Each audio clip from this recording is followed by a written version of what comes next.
Mic check, mic check. How's everybody doing out there today? Double checking, double checking. Good afternoon. Mic is working. We are being heard. Let me go ahead and pin the link. This is exciting. What a day. As you guys can see from the title, appreciate each and every single last one of you. Let me go ahead and take this off screen. Boom, boom, boom. Here we go. Shout out to you guys for tuning in. How are you beautiful Finn fans doing? Shout out to Jersey Dolphin, first one in the building. Rumor has it Arch is staying put for 2 more seasons. That's a possibility. I mean, nowadays with what's going on, that is a possibility. We can't take that out of the question. But the reality is there's something weird going on.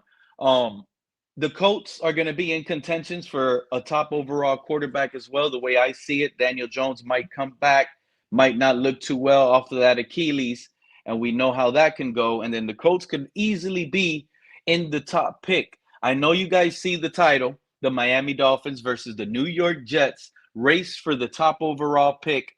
Arch Manning Jr., is that what it's going to lead to? Plus, what is the 4 and 5? That's the question I'm going to have for you guys before I get to that category. And after 4 and 5, it's going to be Bobby Slowik time. So shout out to you, Liz. Hello, my beautiful Fin fan. Shout out to you, Liz. Also the first one in the how you doing? How you feeling? A lot of news out there. I'm doing all right. That's good to hear. That is really good to hear. Shout out to you for pulling up. And as you can see from the title, hopefully Rich is doing fine over there as well, listening in. And the Miami Dolphins race to the top. Jet fans aren't gonna like this. The Jet fans aren't gonna like this. Shout out to Suicide Hotline. He says Arch Manning isn't a junior. His father's name is Cooper. Pete can't even get that right. You see how that gets people mad, Liz? It gets them mad. Buffalo fans right now are mad because they know that the next crop of guys that are in this league that are shining because Josh Allen is getting old. The Bills, this is their last window. Their window is super little right now. I mean, it's like so small to the fact that they can't really get anything involved. And it sucks for the Bills fans because, they do have a great quarterback in Josh Allen, but he's getting old. So what does this Bill fan want? He's mad that the Dolphins are in prime destination, set up perfectly to tank. Like, why are fans thinking the Dolphins are not gonna have? Like, I'm so tired of the optimism. I'm so tired of the hype. I'm sick of it. A lot of the national media is really getting to me, and I'm starting to believe them, and I really believe them now. We are going to be a team that's picking in the top two. The Dolphins will be picking in the top two.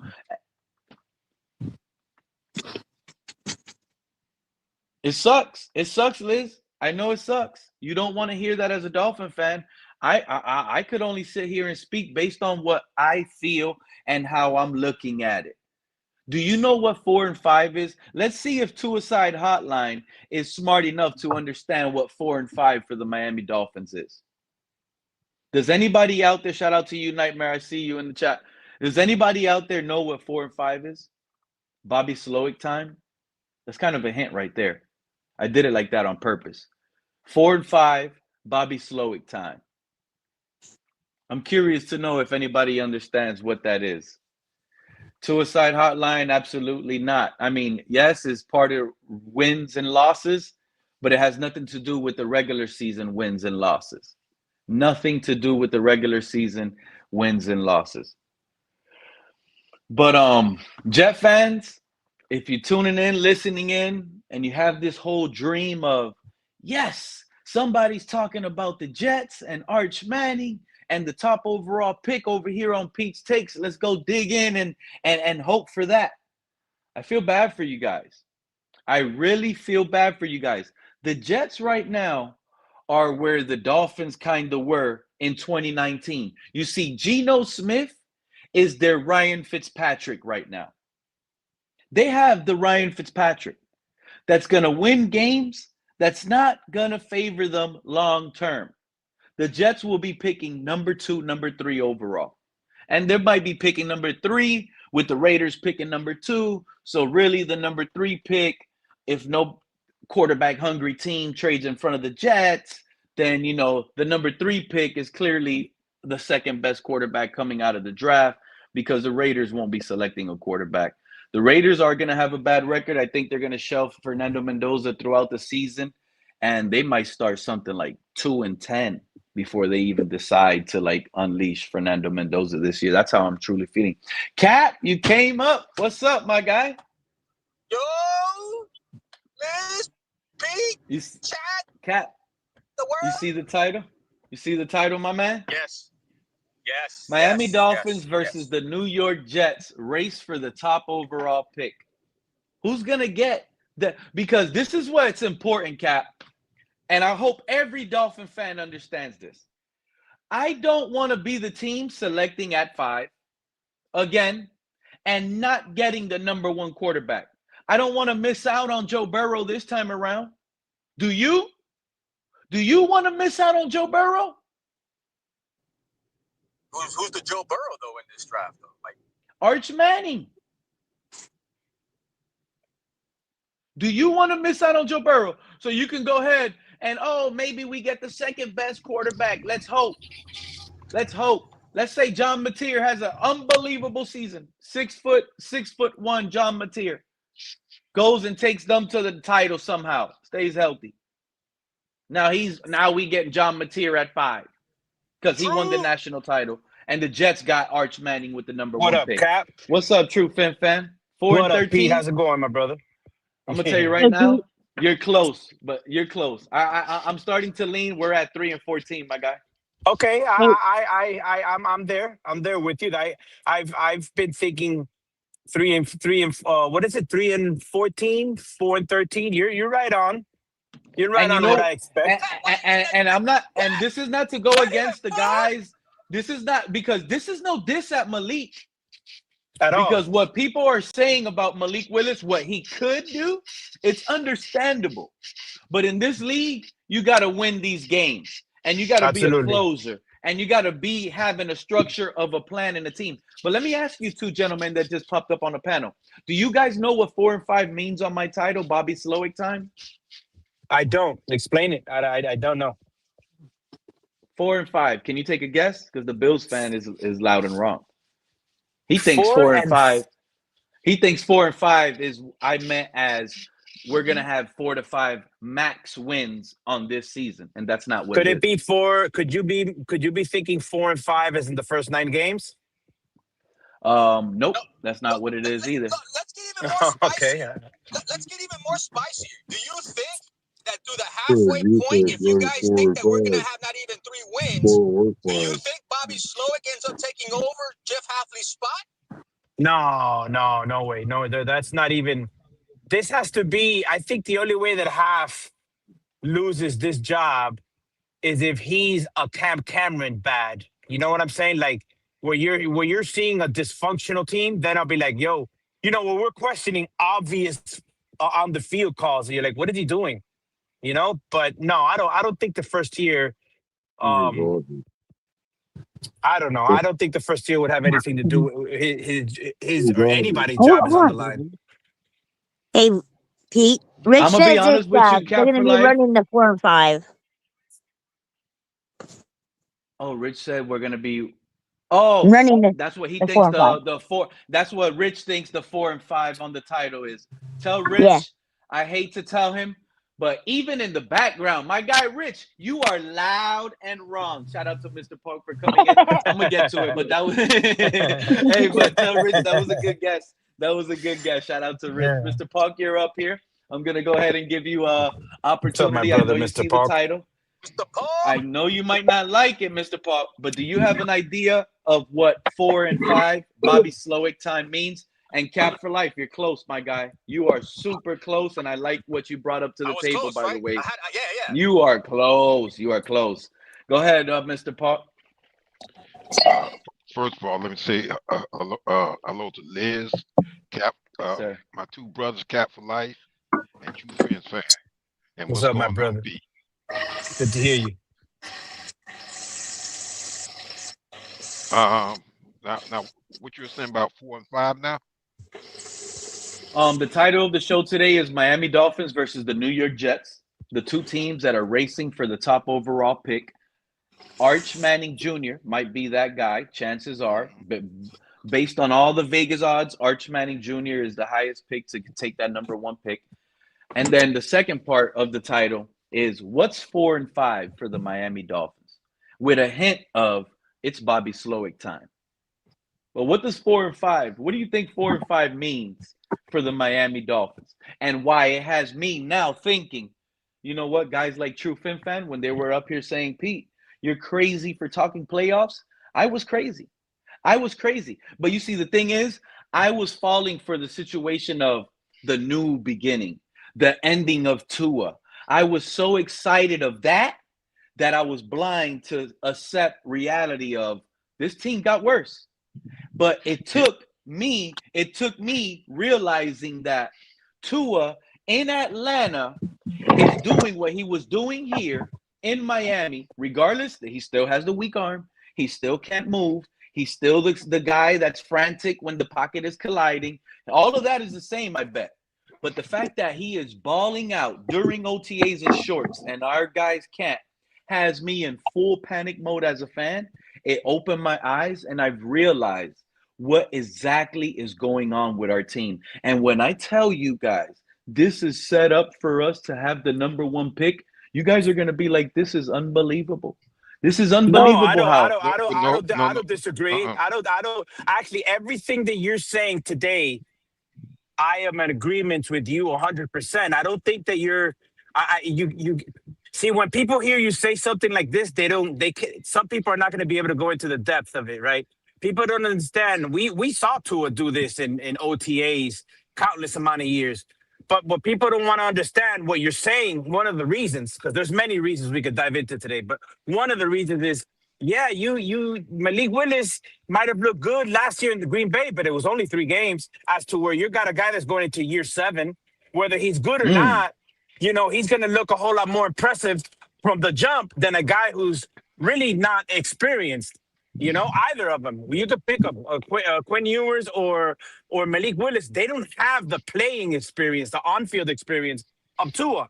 So ooh, while the games don't count, they mean nothing. They're in shorts. They're not hitting. He's not afraid to get hit. He's gonna look like a surgeon. But Atlanta Falcons are gonna be in a big for in a are in for a big surprise with Tua. Whether he's good this year or not, he's gonna show you he's the same old Tua he was with us.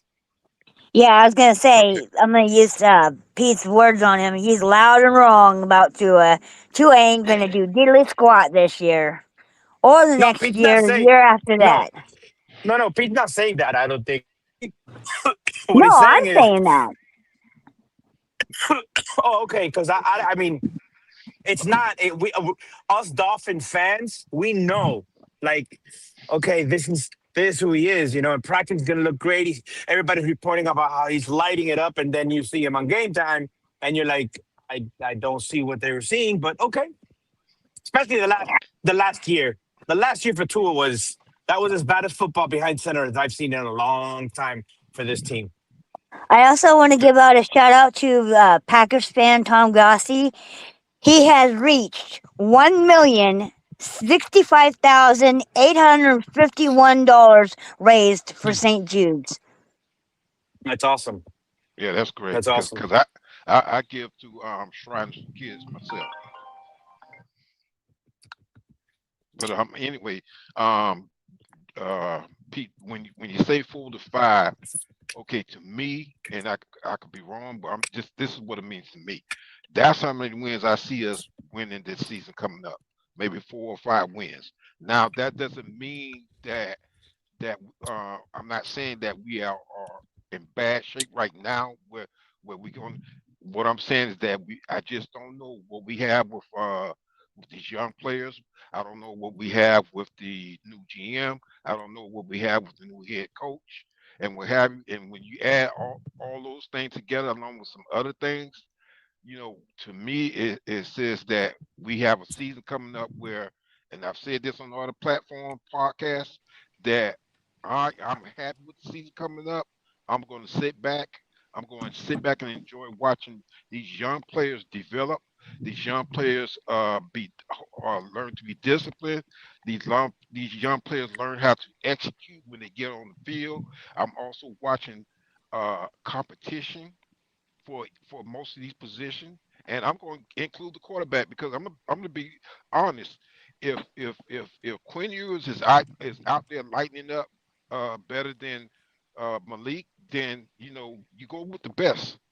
Would it be Malik or Quinn? Whoever's lightening up is and can benefit our team the best.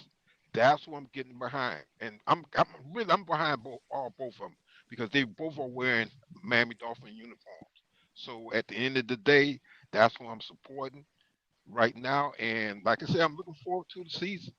And also too, I'm not just a Yeah. Miami Dolphin fan. I love football period as far as the rest of the NFL, Canadian football, UFFL. You know what, Mr. Paul? I'm I just like how I like how you try to word it good. You try to sound professional, and I like all that. I'm not gonna lie, I do.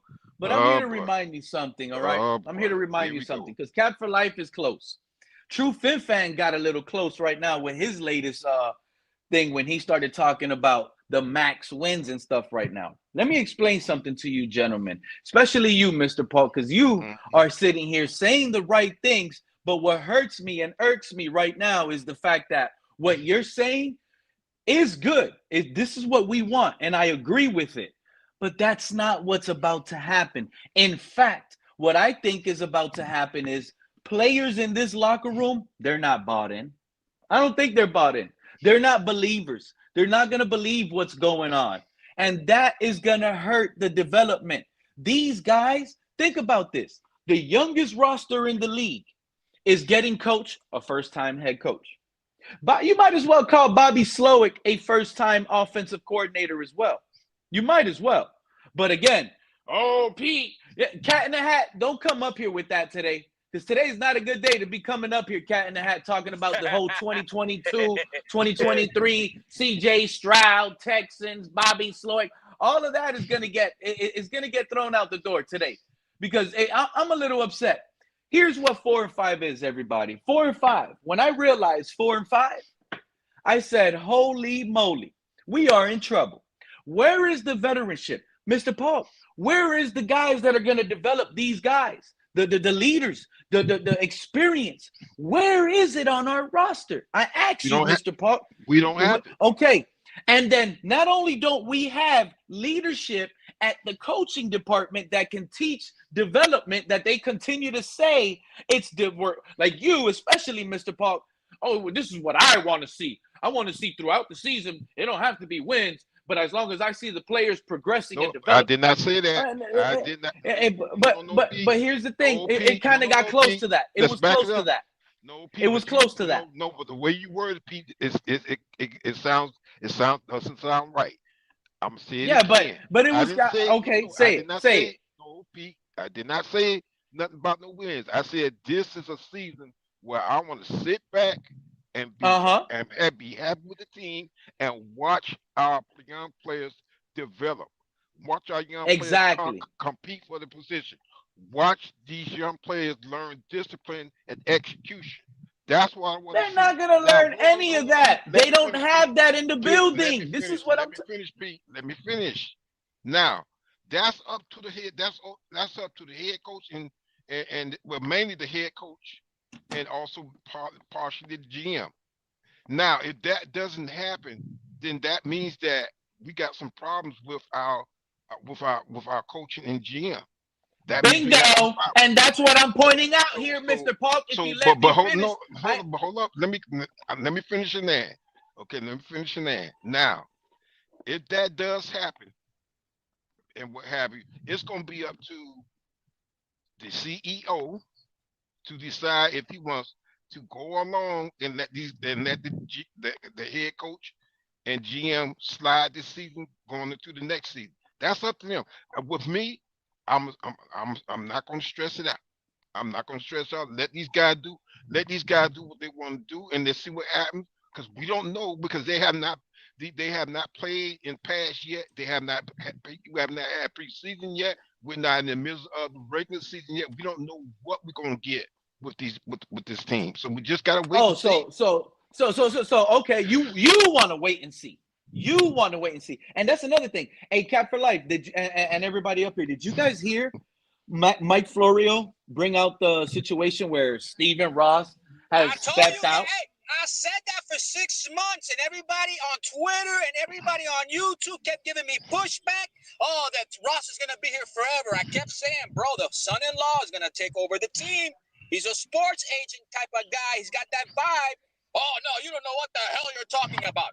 What did Mike Florio say to Mike Olive on DolphinsTalk.com? Yep, I saw it. Shout out to Mike Olive and Dolphins.com. But guess what? I don't buy it. I don't buy it, Cap for Life. No, I think this is perfectly set up. This is what Stephen Ross wanted. I want to explain 4 and 5.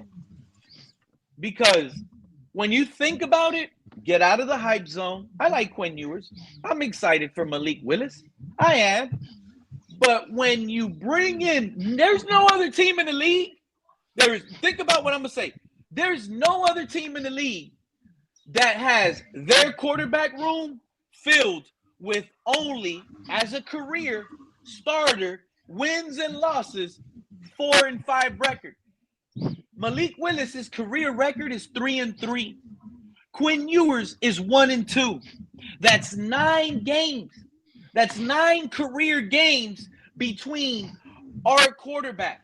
9. And both of them, record-wise, are at 4 and 5, a below 500 record that they're trying to give us. Now, these are 2 quarterbacks. Some of y'all might not like to hear what I'm about to say, but it's coming out of the GM's mouth themselves. And Malik Willis has already got, pretty much called out by some of the coaches for checking it down too much. You see, the general manager himself already admitted that Malik Willis needs to get developed. Malik Willis and Quinn Ewers need to be developed. Here's the Bobby Slowik effect. Here's where it is. And some of us have pointed it out on the panel. And this season is going to be bad, guys. I hate that I picture it like this. I hate that I have been looking at it, and I can't believe my eyes. I'm like, what do we got? There's no other team in the league. You can't name them. Even the worst team in the league right now, whoever that is, Cleveland Browns, let's say, that's who you think it is, right? They have veteran Deshaun Watson. Oh no, but Pete, what about the other team? Who's another team right now? The Giants. You know who the Giants backup is? The Giants backup is Jameis Winston. They got veteran leadership back there. You see what I'm saying? The Jets got Geno Smith. There's no other team in the league with their quarterback room only amasses to 4 wins in total. None. The only other quarterback room that the backup looks bad in are the Patriots, but they got Drake May entering his 3rd year, already a Super Bowl entering guy. So you think Carson Beck is going to do better than anybody on this roster? But Carson Beck he's not alone over there. He has Jacoby Brissett and Gardner Minshew. Gardner Minshew alone has more wins than 4 wins than both of our quarterbacks. What about Mendoza? Mendoza has Kirk Cousins. I mean, we should not be that bad that we cannot beat a rookie quarterback week 1. Like Cousins, I can understand that he might manipulate the pocket and do what he can to get yardage, but we should be able to beat the Raiders, bro, with Mendoza plays. If not, then we can talk. I don't think we beat. If the Raiders are almost a can't lose game, and this is where the panic is going to start. I told you were close, Cap for Life. I told you were close. This is going to be a crazy season. And I'm so happy I was right. When I made that stream that these coaches are on the hot seat, I had guys like True Fan laughing right at the title, not buying into the fact that everyone wants to think, and this is where it's weird and creepy, right?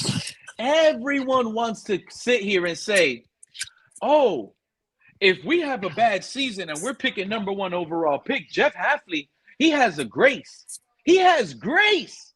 Oh, yeah, he has grace. Go ask that same person if Malik Willis has grace. They tell you flat out, no, we're going to pick a new quarterback. He's Yeah, gone but out we the have door. to. But hold on, That's we have to put in. crazy. We That's have to put into crazy. context. Hold on, Pete. We have to put into context why I think that is a crazy idea. I'm not saying it's impossible, but why I think that there's 99% chance that that's not happening on any other team that's good, that's competing or expected to compete. I could see that move happening if you underperform. But everybody in that building and the majority of people outside the building understand that this is a rebuild. So the fact that they took a chance on a quarterback for the amount of time that they did, for the price that they did, That has it's to be a not like plus they're at least. tying us down to anything like another Tua contract or anything like that. Correct. We all Correct. understand this is the rebuild year, no? We all Yeah, understand this yeah. is the Yeah, first year of but the but And rebuild. but yeah, And but you're if talking. But we're think that already about the talking about decision. it, because But that's the you been title of your fat. show, The see, no, which is decision 4 and makers 13, 3 and decided to 14. make that. If we already see it, and the majority of fans, the majority of realistic fans, not the fanatical, crazy, don't really do much research fan, they're always going to think that we're going to the Super Bowl, no matter what happens.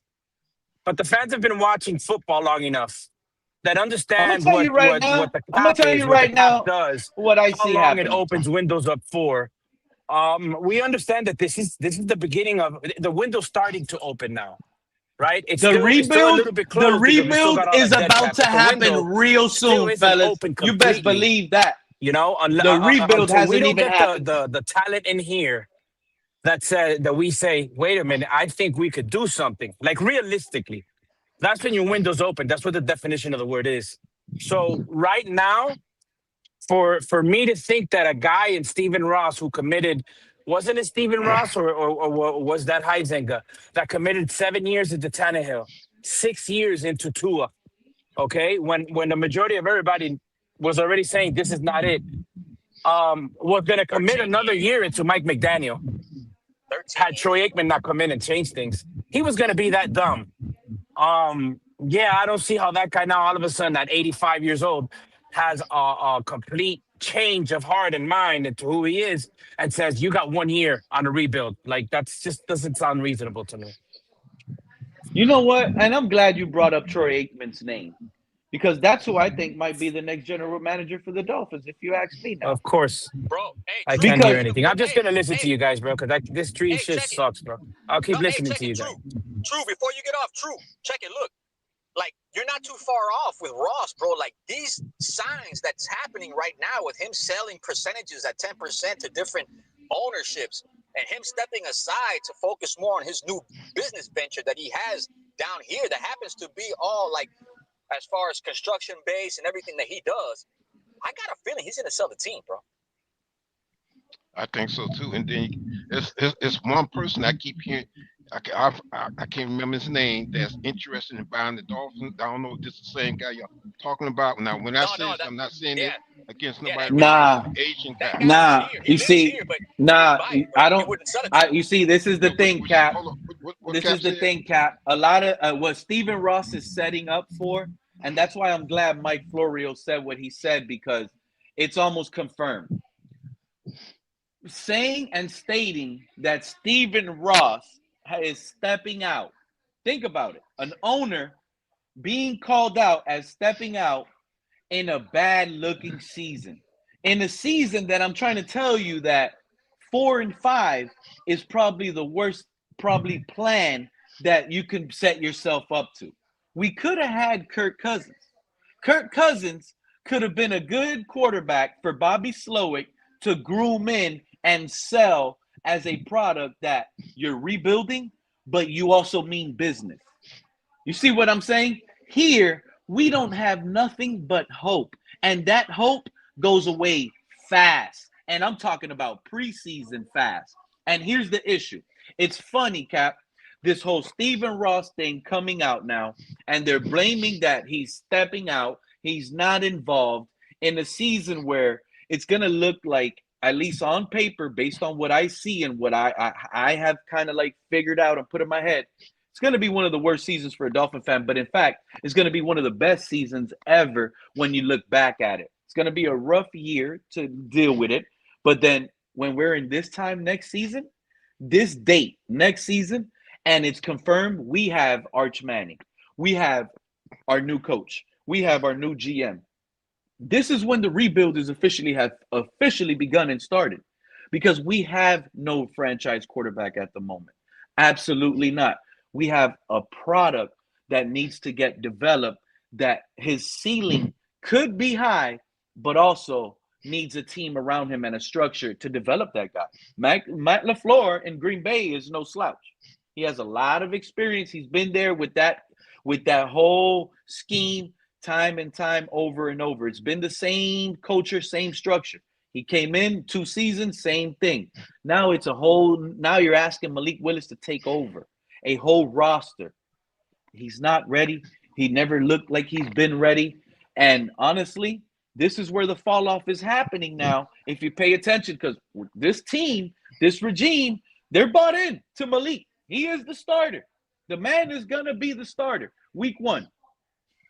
When it starts looking bad, 0-1, you lose to the Raiders. There's no other team on our schedule that's worse than the Raiders, unless you want to try to sit here and convince me that the Jets are worse than the Raiders. So if that's what you're going to do, then that's the only games you cannot lose as a Malik Willis starter, or the Raiders game.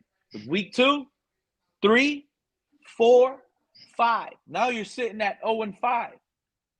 Jeff Hafley's looking bad. Jeff Hafley gets no grace, because some of you guys that expect, oh yeah, we're going to pick number 1 or top 3 and he's going to get time to rebuild this thing, I'm not buying it. Because if Malik Willis doesn't get time to rebuild this thing under Hafley, then I don't think Hafley is going to get grace the same way you guys feel Malik Willis isn't going to get grace.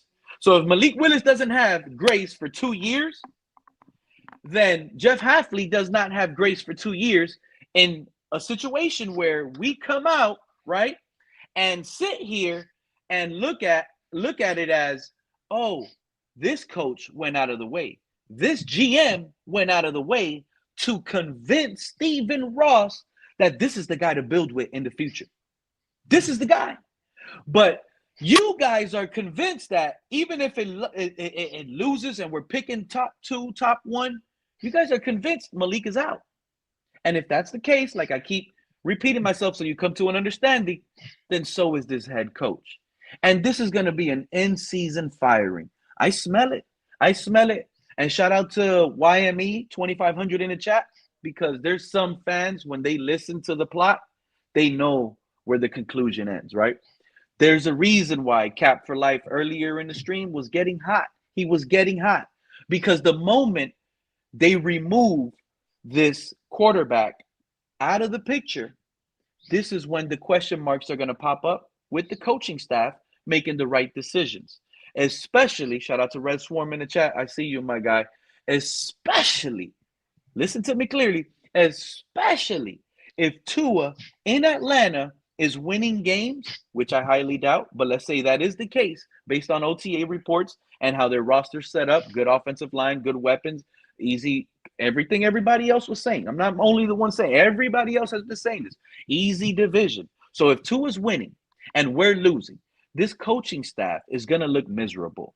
This locker room is going to look broken.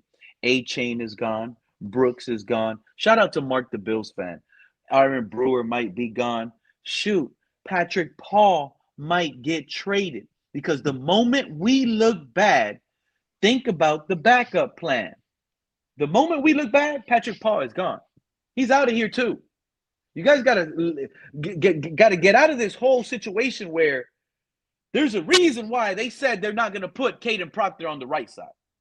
They're keeping him on the left side only, at left guard. Patrick Paul, if you don't do so well, you're out the door. Caden Proctor, you're the future left tackle and the blind protector of our right-handed quarterback moving forward. Now, in an in-season firing, when you get Malik Willis benched, you look like crap all season, everyone is going to be blaming Bobby Slowik. Bobby Slowik doesn't know how to coach. His offensive coordinator, he sucks. Jeff Hafley decided to keep that. He gets brought up for that, right? So now that we're in understanding of Bobby Slowik, and it's not Bobby Slowik's fault that Malik Willis couldn't get developed in time to be a Miami Dolphins offense and take these young wide receivers with timing and anticipation and accuracy on a consistent basis, and it didn't work out. So we're not going to blame Bobby Slowik. We're blaming the general manager and the head coach. So at this point, we're going to have an in-season firing when that thing turns and looks horrible. Because I can feel it. And the interim head coach is going to be Bobby Slowik. Why is Bobby Slowik going to be? Hold on, let me finish real quick because I'm almost done. Why is Bobby Slowik going to be the interim head coach? Easy. Bobby Slowik was the one that vouched to these other assistant general managers that were in the building. He also went in and told Sully and told Hafley, hey, the best quarterback in OTAs like Omar Kelly's and everyone has been reporting has been the best quarterback on the team. I've been telling you from the beginning. If you didn't want to go through this misery, then we should have started Quinn Ewers this whole time. This is when the Quinn Ewers takeover is about to happen. It sucks and it's sad. We might be sitting at 0-7, 0-8.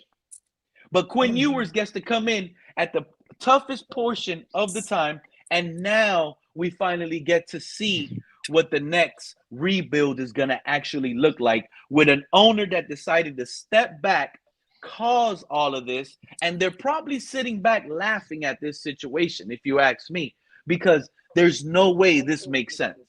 There's no way this makes sense. I think what you just said is another great point.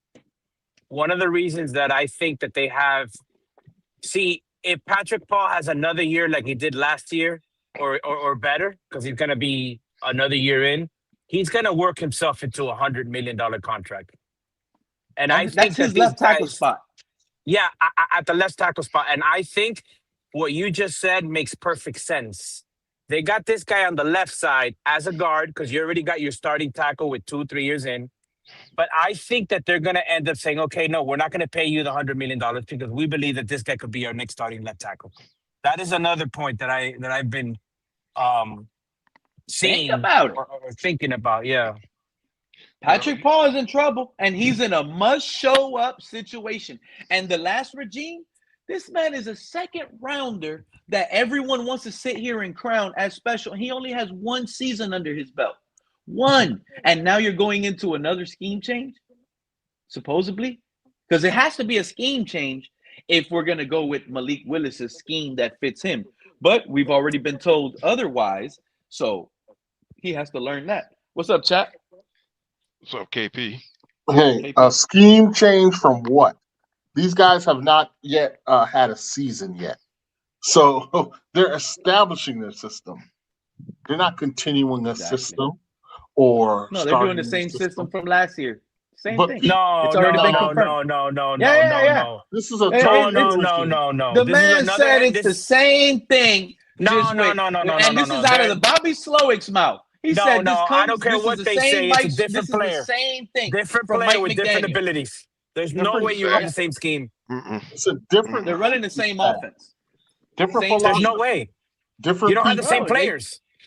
You don't need the same players. The 49ers don't have the same players. They run the same offense. Because they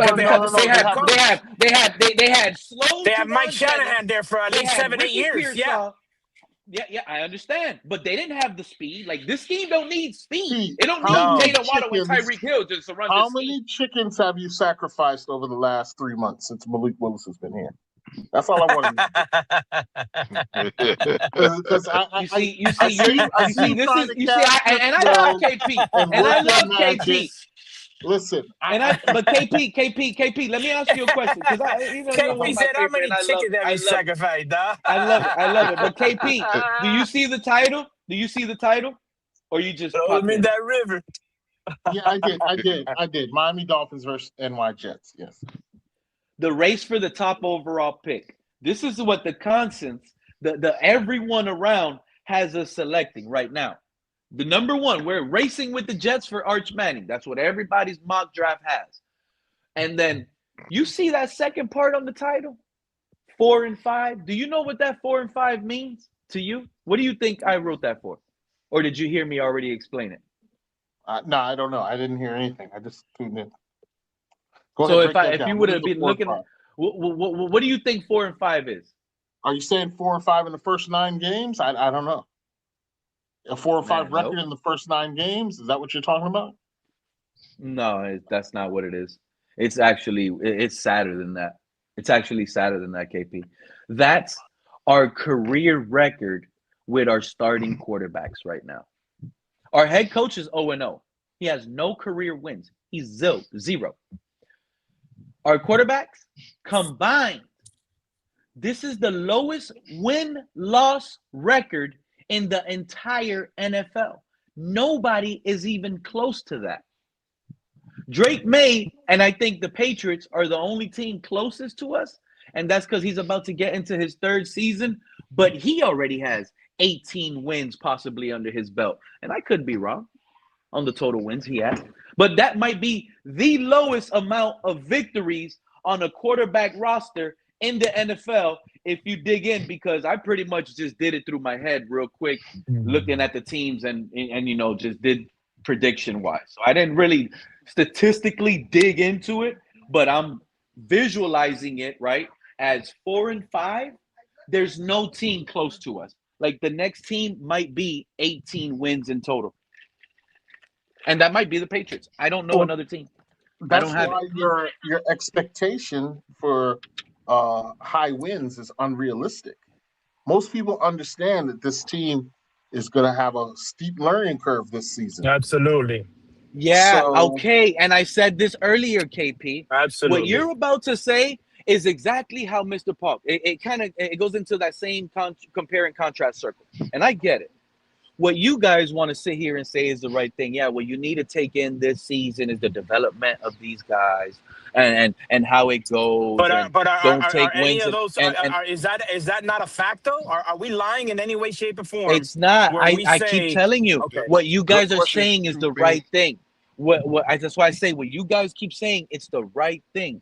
But if you visualize it, is that what the team organization is showing you that they're doing?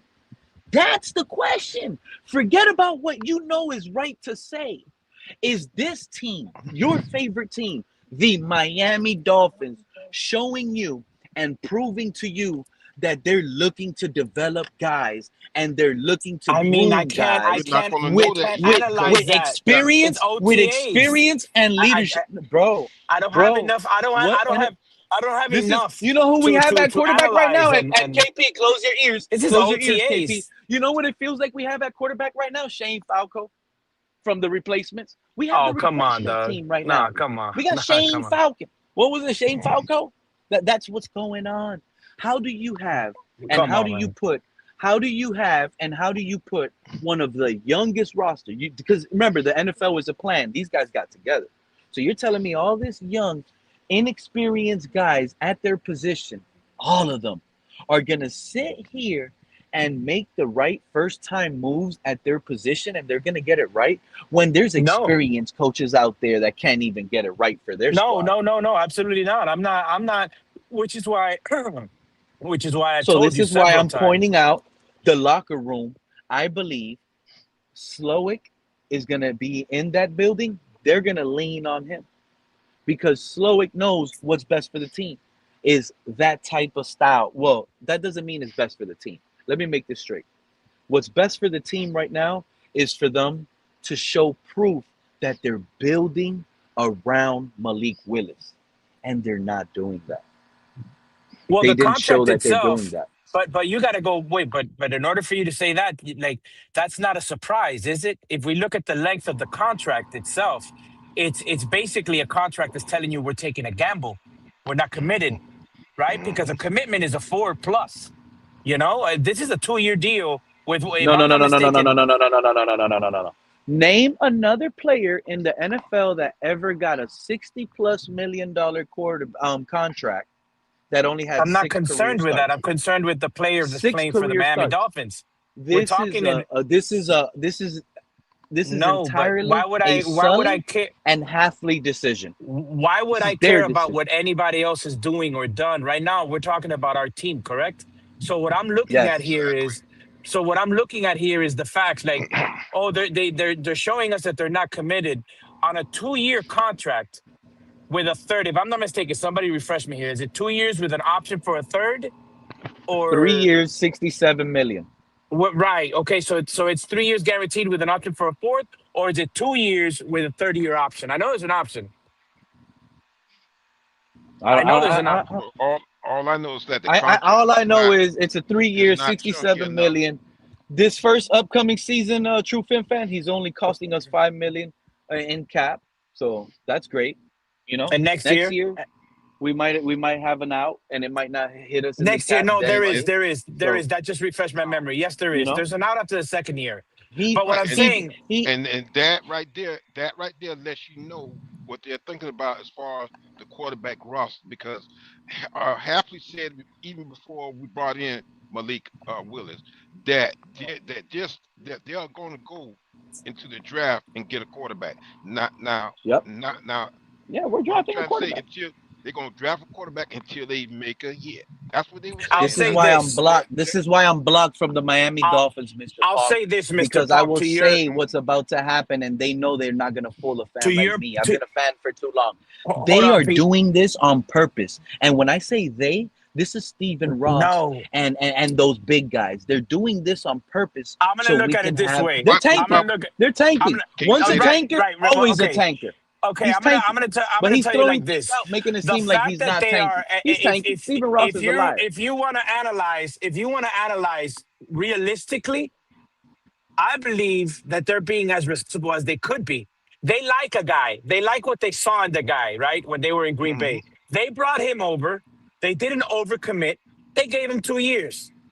There you If the go. man plays like what we hope he will play like, right? But if he continues to grow, then you're going to see them after the second year say, okay, you're a guy, and we'll sign you long term, because the money will definitely be there. And he earned the right to say, okay, now I want more than 2 years.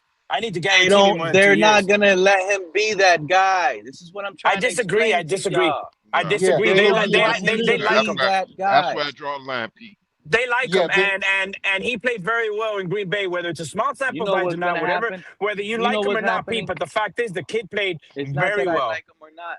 Is that if you guys like him, then you guys got to understand what your organization is doing. They're putting the players in bad positions, and this is not a team Why? They didn't that. commit to the What guy do you, long term, Pete. If he doesn't ball out, how are they going to look bad? They basically got a kid the same way they would have if they got a second round pick. this is They an did the right move with But audition. Malik. I've said it before and I'll say it again. This is an audition. This is an opportunity for Willis Absolutely to show that auditioning, he is. right? and That's it's what it is. and it's not a good opportunity. It's not, I because agree. It's not the best. it could have been a good opportunity if they would have kept Jalen Waddle. They would have been trying to keep Well, pieces, Pete, and they what would they're have doing, sat they're here. setting themselves up to make the They're best tanking. possible decision next season. Next season, That's they Exactly. will hmm that's entertain exactly Arch. right. That's where it's at. Next season, they will entertain Arch Manning. But if Yep. Willis has a relatively good season, they will. It'll be a decision. They want to have options, and that's what they're hmm setting up for themselves. Now, Willis understands that, but Willis's job is not to care about how the Dolphins are going to be manipulating him. Yeah, are they? His is do the best he can and make it tough on them. Make it give them an argument to sign him long term, and that's what he's about. That's what he's out to try to do. And I I hope think KP, and I hope he proves those haters wrong. The so. Do I? haters We all do. are the I ones, mean, that's you obvious. know, Yeah, because this, you know what I mean? But it's the yeah, fact that for I sure. see it. So since I see it, I don't think he's gonna prove the haters wrong, because this is the NFL. Everyone gets paid, and there's a difference between a talent gap. And when you don't have that talent, doesn't matter how talented you are. Mahomes lost what, 7 games last year? You see I what I'm hear saying? you, but then again, He's I go uber talented. when Josh we're talking Allen about just talent. when we're talking about talent, what are they giving the kid to work with? I mean, is he going into a Here, here's 2023 situation? He's he- not. here's here's Mm-mm. here's He's where going it's into a gonna rebuild, get and everybody here's knows where that. it's gonna here's where it's gonna get tricky, right? Here's where it gets really tricky to some of you guys, KP that and True Fan Fan that said, "Oh, we're doing a different scheme." If we're doing a different scheme, which a lot of you guys don't want to agree with probably right now because we don't know if A-Chain was purely a Mike McDaniel magnet. Think about that. Nah, I don't think so. I don't think that Mike A McDaniel run had game anything to do with him genius. breaking No, no, no, tackles. no, no. Nah, bro. No, that's all they changed. I don't think Now Mike I McDaniel know taught y'all him the don't want That's to vision. agree with all it they because now it's changed. the best Go player back and look at his supposedly on the college. Go team. back and look at A-Chain's college He highlights. only That's had all one A-Chain. 1,000-yard season. He only had one 1,000-yard season with No, us, and that was no, no, under no, Mike McDaniel, no. no. offensive Last year, coordinator that's okay, considered. fine. Hold on, an offensive coordinator that's considered a run game genius.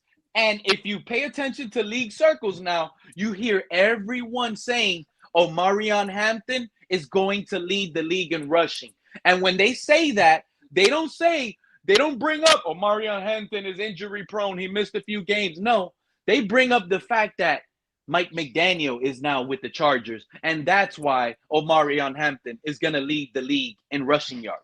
This is what Well, they said, and they all the majority of those people weren't in Miami watching the debacle that was Mike McDaniel. So of course they're going to speak nonsense because so they don't have any insight. But I'll tell you this: one thing we got to realize, whether A-Chain has only had 1,000-yard rushing or not, the type of player that he is not the back that's going to give you 1,600 yards rushing. He's going to give you 1,800 yards like he did last year, rushing and receiving. That's what makes him that such was a a dangerous Mike weapon. McDaniel thing. This is what I'm trying to explain to you. You think because A-Chain did that last season, he has it in him. Bobby Slowik ain't gonna. So you want a Mike McDaniel offense, an offense that's figured out. Bobby, Don't start that cat in the hat. Shout out you to you. I already know. appreciate you. You already know, bro. No, but I Bobby already called Slowik you out. I isn't called you out changing it early No up. in the stud, stream. no shit, You cat in the didn't hat. catch it. I called cat in the hat. If you go back like 30 minutes, I called you out already, bro. I said cat in the hat. Don't come in with that CJ Stroud, Bobby Slowik, 2022, 2023. I don't want to hear none of that today because ain't none of that structured in the way we have it structured. No, it's exactly structured how we have it structured. They didn't have a first-time GM. They had a first-time head coach in D'Amico Ryans, but guess what? They had CJ Stroud, a quarterback that comes from Jeff Hafley's Ohio State, a quarterback that came from Ohio State. They have CJ Stroud, a top prospect, the number 2 overall pick that some say should have went ahead of he should have been a Panthers right now and went ahead of Bryce Young. I mean, is there anything that CJ Stroud does that Malik Willis can't do? Because I can't think of anything. And CJ Stroud is a pure pocket quarterback. His mobility is like he's almost like a Jordan Love in a way when I see and Malik Willis, even though it's a small sample size, did show that he could do that last year. So that's my point. If he could do the same thing that CJ Stroud had a bad year last year, if I'm not mistaken. And this is why guys like KP will think I'm a Malik Willis hater when I'm not.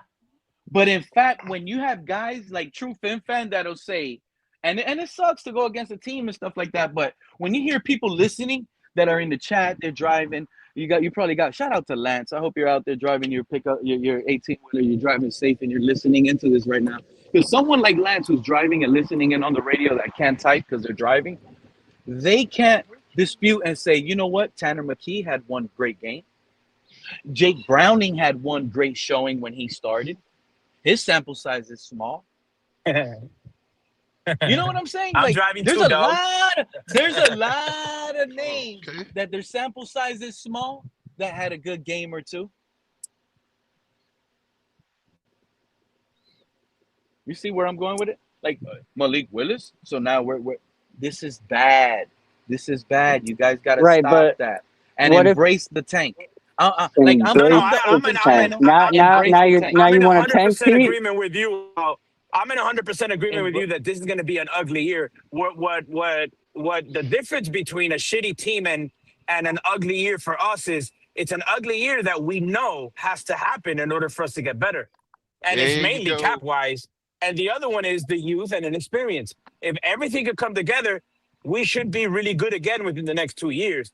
You know what I'm saying? But I I've been feel saying what this on you're your show for since the but I this beginning. feel is what but you're saying, true fan. I totally feel what you're saying, and like I'm not going to be surprised if it does turn out to be that type of year. But where I'm at right now is like, why do we have to suck just because we're in a rebuild? Why does that have to be the only option? Why can't we come out here and be somewhat efficient and still win some games and look When you good say doing it? efficient, when you say efficient and win games, give me a number. That way I could. That we way need we a could have a. franchise quarterback, Cat. That way we Forget all could that have efficient stuff. So You're gonna no, a good and you that's don't win conversation. in and this I was league talking without a about franchise quarterback. this the other day because the Dolphins right now we're in a really tight spot, bro. We've backed ourselves into a fucking corner, right?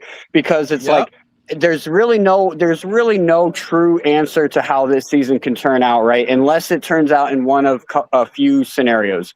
We tank it out, we suck, we have Tank the it. top 3 pick.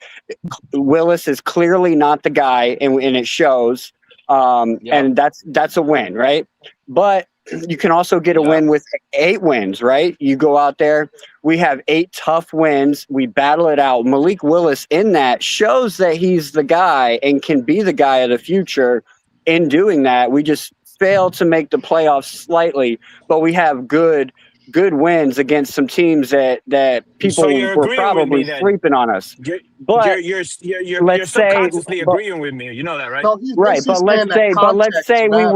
let's say we win 8 games, and it's because Malik Everybody would Willis be still ecstatic suck. though. But Everybody would be but ecstatic. That's my point. would We're they? not deep deep down. If Malik Willis sucked? Absolutely. If Malik Willis No, sucked I'm gonna tell you during right that, now, if we no, win 8 games, I'm not gonna because be where happy. that puts us, everybody would is be that puts us ecstatic in a with 8 games position. because we're not expecting it. Anybody who says If otherwise is we lying. It's just straight up I'm gonna lying. tell you right now, if we win this season, that's a loss. Because it backs us back into a longer rebuild. It Well, holds our No, it like, rebuild doesn't. back. No, and it that's what doesn't. I No, was it saying. doesn't. It No, it doesn't. depends No, on it how doesn't. No, it Malik doesn't. Willis turns out. But because No, okay, all right. if we Let's win take 8 the games lens and off Malik of Willis Willis. sucks, then yeah, Let's we're in a just take bad the spot. lens off of Willis for a moment, right? Look at how the Dolphins are structurally approaching this team. They're line dominant on both sides of the ball, right? The Where wide are they receiver, line dominant, KP? Where? okay. Kenneth Grant, Caden Proctor, Patrick Paul, the center, Zach Aaron Sealer. Brewer. Uh-huh. Okay, now, Jordan Phillips. hold on. Okay, so they're building a line dominant structural approach. That's a bad in offensive football. line. I'm sorry. Okay, all right, maybe not. We'll see. They've drafted a lot of tight ends. They've emphasized the tight end position with the Kazmarek as the blocking tight end. They got Dulcich. So they're gonna. What I'm trying to set up is that if you look at Green Bay, were any of their wide receivers highly drafted guys? No. No. Mm-mm. But what do they bring to the table? They bring Christian Watson, athleticism. first rounder. Matthew Golden, first rounder. Jaden Reed, I believe, is a second or third But rounder who just got extended. none of them are marquee wide receivers in this league. None of them. The Dolphins Christian Watson are. just got a big extension. He got $100 million right now. But He's isn't he still the not first? Jaden Reed just got But hold extended. on, isn't he the first ones to get extended over there since Wicks when Right. Aaron Rodgers was there? And he's still not a top 10 wide receiver. Again, and you're making my point here. The receivers they have traits. They're following the same blueprint here, right? And they've shown that can be a winning model. So now we just got to wait and see if they can execute that model, because they've obviously adopted the Green Bay model and transplanted it here. I'm not saying it's going to be successful. I don't know if they're going to win with it or not, but that's what they're attempting to do. And that's one of the When's things the last that time Green Bay won a division, KP? And that's one of the things that Halfley has been stressing on this offseason is execution and fundamentals. Mm-hmm. Yeah, so we now have to. We're in a point where they've made it clear their approach to constructing this team and what their expectations are this season and next. Right? They're setting themselves up to have the most available options with the money next year. And so this year, everyone on the team is auditioning to be on next year's team. I'm telling you right now, we're going 3-14. We're going 3-14. That's possible, but I think we're going to That's what go. our We're going record to is win going to 5 be. to 7 games. I say 5. If we if we if we Five. If win we 2 win or 3 5, games, I'm gonna Pete, tell you right then now. Willis First of was all, we do terrible not as want you to be. predicted. Listen, bro. This is what I don't want to hear 7 wins or 5 wins because that's gonna get us out of the market, and I don't want to be out of the quarterback market. Do you guys want to watch the Jets and the Browns take Arch Manning and Dante Moore while we Well, sit back? While we sit back and be like, man, if we would have just lost that Raiders game, we would have had Dante Moore right now. Well, see, that's why we're stuck in a corner because it's like, bro, like if Malik Willis turns out to No, be a guy, bro, because we don't know what he's going and to turn out like. If and he this does is turn what out I'm to be a trying to guy, explain. then he could Cat be and a the hat. franchise guy for the future, and we don't need to be in the Cat and a sweepstakes hat. for a quarterback next year. That's why. And you're That's why. talking about That's the why I Jets. don't Hold on, like. because the Jets have already came out and said that they drafted Cade Klubnik to be the guy of the future for them. So if this whole stuff with Geno Smith doesn't work out, we're probably going to see Cade Klubnik getting some starts this year. And that might be they might already have their guy for the future because Aaron Glenn has already came out and said that they drafted Cade Klubnik as the guy that they want for their future. Do you see the title, Cat in a Hat? Do you see 4 and 5? 4 or 5. I didn't know what that meant. Is that like a You new don't. defense we're running or something? That's what you think it means. What do you think it means? What do you think it means? What do you think that on the title? What's 4 and You're 5? you're I'll give you're you a hint. probably Bobby Slowik time. you're probably saying that that's like our pick 4 or 5. No, that's not what I'm saying. What I'm saying with 4 and 5 on the title, that's the career record of our franchise quarterbacks on the roster. If you combined the head coach, listen, Right, if but you you got to combine the also general manager, no, listen, you combine the general manager with the head coach and the 2 quarterbacks that are looked at as starter and backup, Quinn Ewers and Malik Willis, all 4 of those guys that are in the biggest positions in the NFL have a career win-loss projection record put together as 4 wins with 5 losses. All right, that's cool. Go ahead and check out That's cool. what our Do you know what the regime. next closest team Hold is? on. Go ahead and check out what our regime had when Don Shula came in. Yeah, but this is not the same Mm, football with Don Shula. But I tell y'all all the time. No, it's a similarity. Now there's similarities.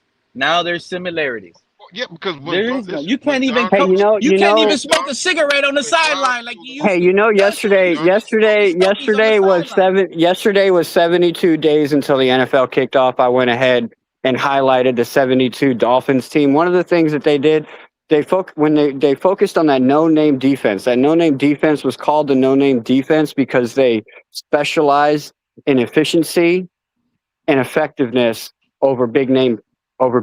And that's how this team is Our being built team, right now, bro. our team is but gonna be also the too, team. Fantasy guys Cat, love when to it came start down their to that players off 72 this year. offense, it was similar to what they kind of what they're doing today too, because the running backs, wide receivers were not what's the word? They were not well known in the NFL neither.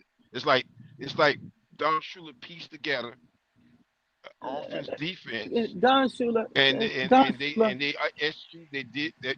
Everything sort of fell into place, and they had a undefeated season.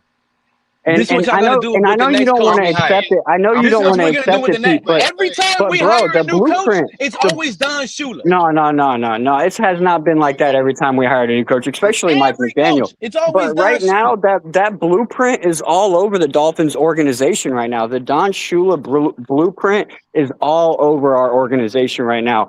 Quotes on the walls, mentality of all the players, all the coaches, everything. Like when Sully and Halfley came in, one of the biggest things that they were talking about was the time when Don Shula was here, Miami being one of the winningest teams in the organization, how they want to get that back. They're focusing on that old school style. They're focusing on what Don Shula did, and they're trying to replicate that with the Miami Dolphins now. So whether we win this year or not, I think we have a bright future ahead of us. Y3K. We don't start looking at the rebuild. Hold up, Y3K. what we're saying is that that defense, even though they were you say they're all-star defense, they were not an all-star defense. They were a defense of unknowns that came together and were successful. Yeah, they were literally called the no-name defense. Jacob Kamenker of USA Today Sports just came out with an offensive line ranking, and he has the Dolphins as the worst offensive line in the NFL. I'm trying to tell y'all. Well, I'm trying to tell you. I'm not See, gonna. this is I like can't go when I along be having that these beat streams, until I see and I'm these guys talking get to on the other field. Dolphin fans up here. Like sometimes it shocks me that no other Dolphin fan is actually seeing what I'm seeing. Like, do y'all not see the plot? Do y'all not see the play that these big guys at the top are playing us right now? This is almost like a setup. They're setting it up to fail in a predicament that Oh, next season they know these bosses at the top, they know what they're doing. They're leading that's us if you on, accept and that they're dude's gonna sit ranking. here. And now, when we're sitting here with the top overall pick next season, it's like, you know what? I wish I could skip this season already. I'm so ready Let to me be tell you, closer to if 40 Austin now Jackson because is I know the healthy, future looks good. we have a Because good O now, line. if the plan that they're doing is going to come out great. Moving on, next season, we're going to move off of that Patrick Paul project. Caden Proctor's going to get his official left tackle spot. We're going to have our quarterback of the future, Arch Manning, taking over the franchise.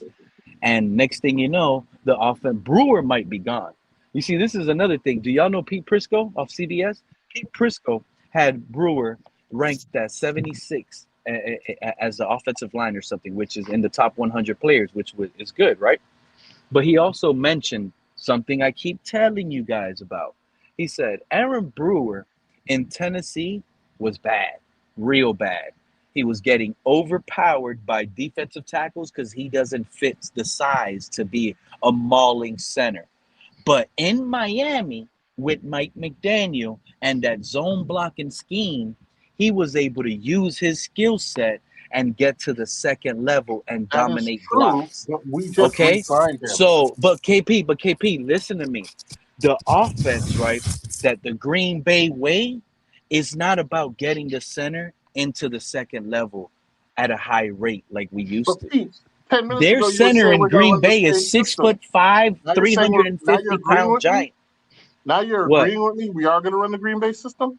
20 minutes ago No, you I'm were not saying we're agreeing. going to run the No, same I'm not system. agreeing with you.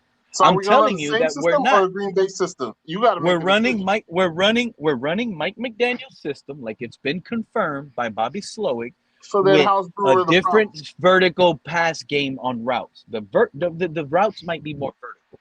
That's all that he said he's changing. Everything So then else is why are you similar. bringing up that Brewer can't play a power gap scheme? Because the guys that are saying we're going to run the Green Bay system, they're wrong because we're not. This is what I'm pointing out, KP. So We're then not going to Brewer run fits that then. power. Then Brewer fits. You just said he's effective in the zone, This is outside why, zone and system. remember when we paid Aaron Brewer, I said this is terrible contract because now it confirms two things.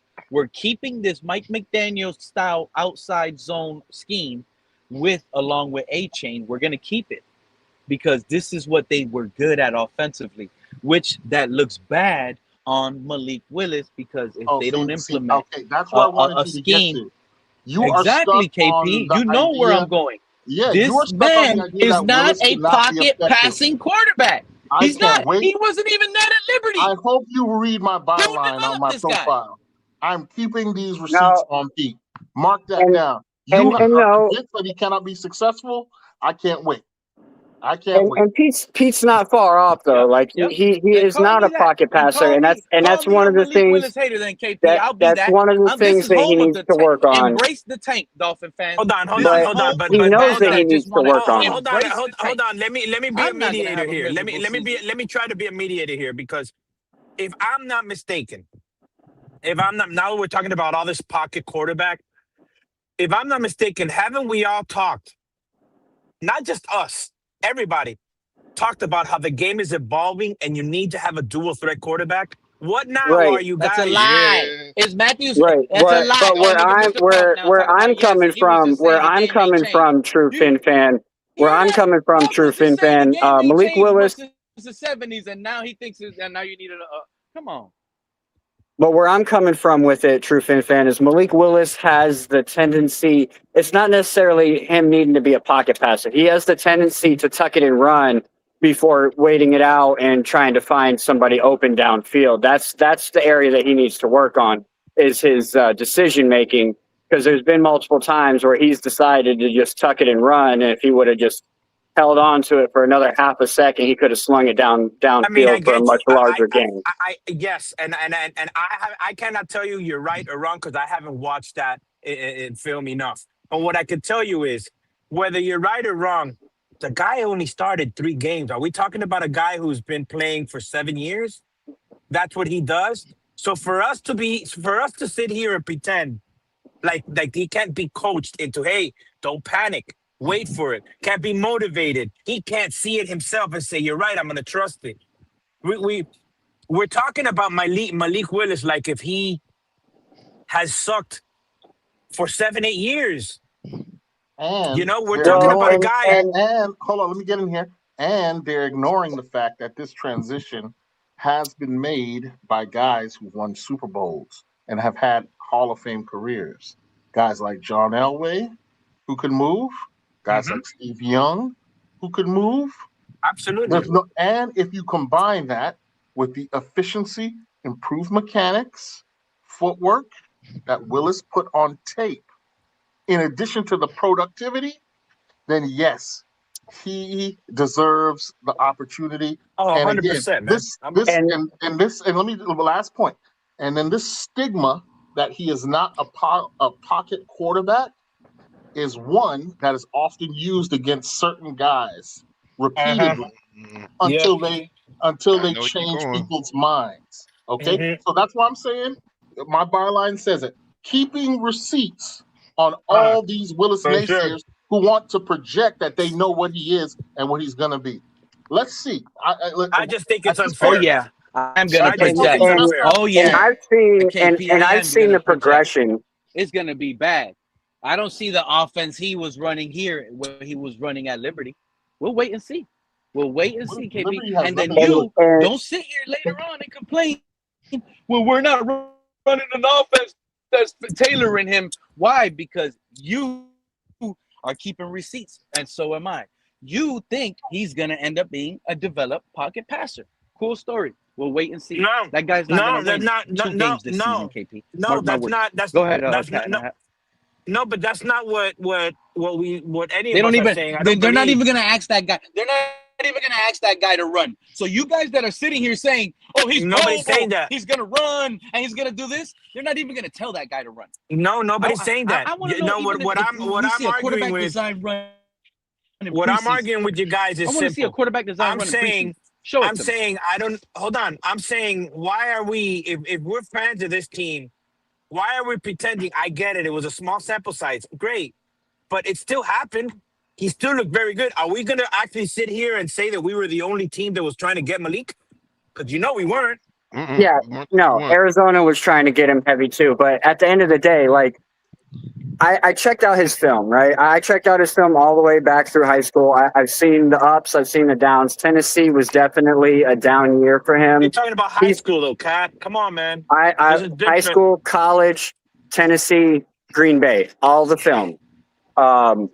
Anyways, at Tennessee, he wasn't that great. No quarterback has been great in Tennessee. He's actually came out himself and admitted that when he was getting the starts over there in Tennessee, he wasn't quite ready for it. And you just said yourself that Aaron Brewer was getting pushed around over there as well. So if Aaron Brewer's getting pushed around, obviously Malik Willis has a bunch of defenders in his face. He doesn't really have the opportunity to do well, okay?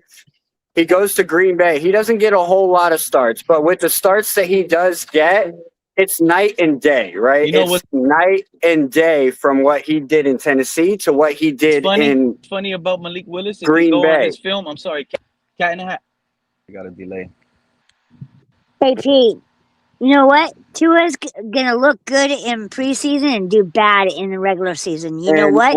Malik Willis will look bad in preseason and do excellent during the regular season. And another thing with Malik Willis too is I truly believe that Jeff Halfley, man, he's coaching these guys properly. He's coaching these guys the way that you build champions. Like I was at the Malik Willis meetup on Friday night, and they were asking him a bunch of questions. A lot of stuff we've already heard him answer. So but one of the things that they did ask about is like, how is he getting coached by Jeff Halfley? And some of the things that he was talking about is like him and Jeff Halfley will sit there, they'll have conversations, and Halfley will ask him like what he sees in the defense, like what he's seeing, and he'll try and help him understand from a quarterback's perspective of what he should be looking for and how he should be reacting to certain situations.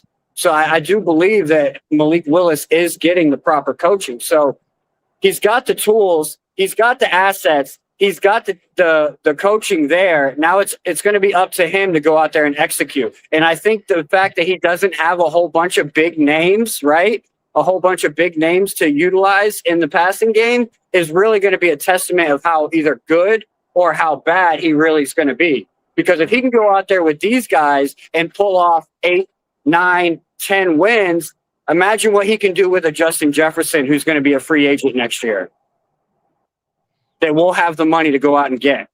And the one thing that you didn't mention there, Ken, has that this is a continuation of a conversation that was happening in Green Bay already, which is correct, why they 100%. which is why they went out and grabbed the guy.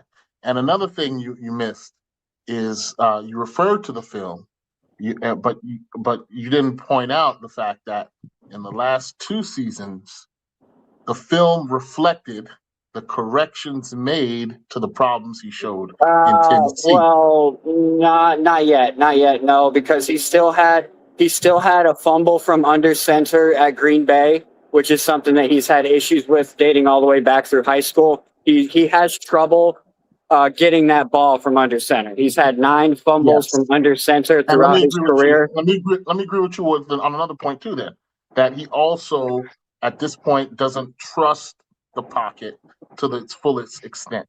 Because he has the legs, he defers to using his legs still a little bit too early, even for my taste, right? So I'm not saying that he's the perfect guy and he's a can't miss guy. That's not what I'm saying at all, right? But what I'm saying is, on film, he showed this inaccuracy claim that people put on him, right? He showed that can be fixed with fundamentals. He showed those fundamentals that when the pocket is clean and he sets his feet and he delivers the ball, he can be laser accurate with arm strength. This is what this is why he's got the opportunity he's gotten. He shows that he can do that. Nah, KP. All you got to do is go back, and and I love the guys that say they watch film. Go back to preseason last year, because they say, oh, last year he had the 3 games, he was marvelous.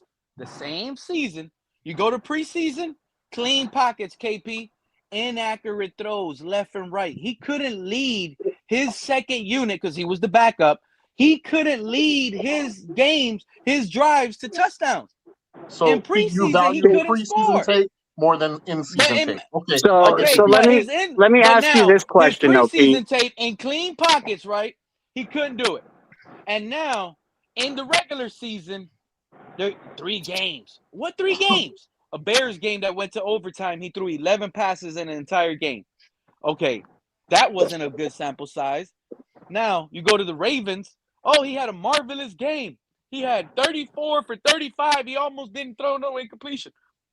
Mind you, and this is a reason why I'm telling you guys that Malik Willis is not going to be allowed here to be running wild like you guys expect him to be, like some sort of Michael Vick, and just use his abilities when he's going to get in trouble for it. And a sign of that was when I told you guys he got in trouble in OTAs for checking it down too much. Like, if Malik wants to check it down, just let Malik be Malik. But they don't want Malik to be Malik. And that's a sign I'm trying to tell y'all. But it goes back to the other point. His preseason tape was horrible in clean pockets to throw accurate throws in a clean pocket. He failed that. Then in the regular season, he plays the Ravens. The Ravens are playing off zone. They're playing off the ball. They're letting him. He's losing by multiple scores, and you see he made a big run there. You see that, but the majority of the game flow, like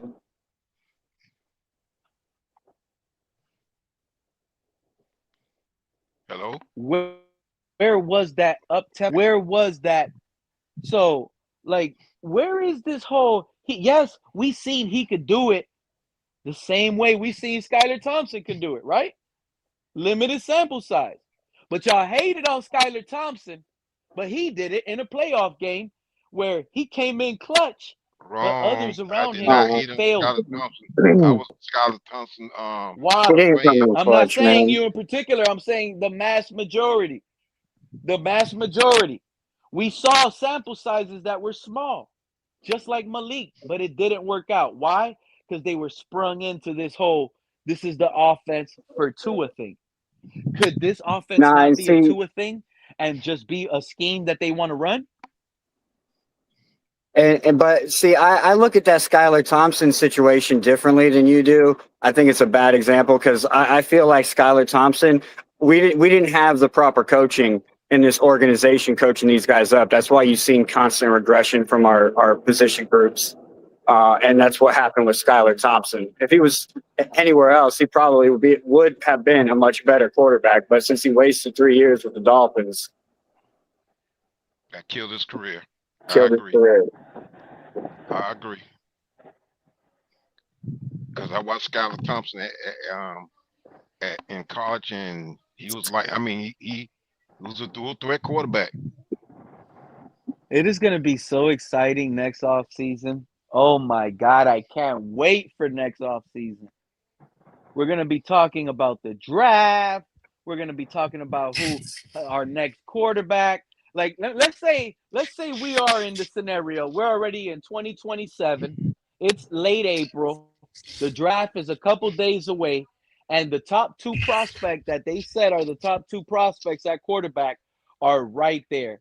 Who do you guys want? Dante Moore or Arch Manning? Darian Mensa. I was about to say the same thing. I got a question that I want Mensa. to ask because all this Peyton Manning That's talk. going to be the I gotta argument. let me ask you guys a question, and correct me if I'm wrong. I want to hear your info. Why are we so high on a guy just because the last name is infamous with the NFL? When the guy that we have on our roster that was picked in the seventh round, he couldn't beat out.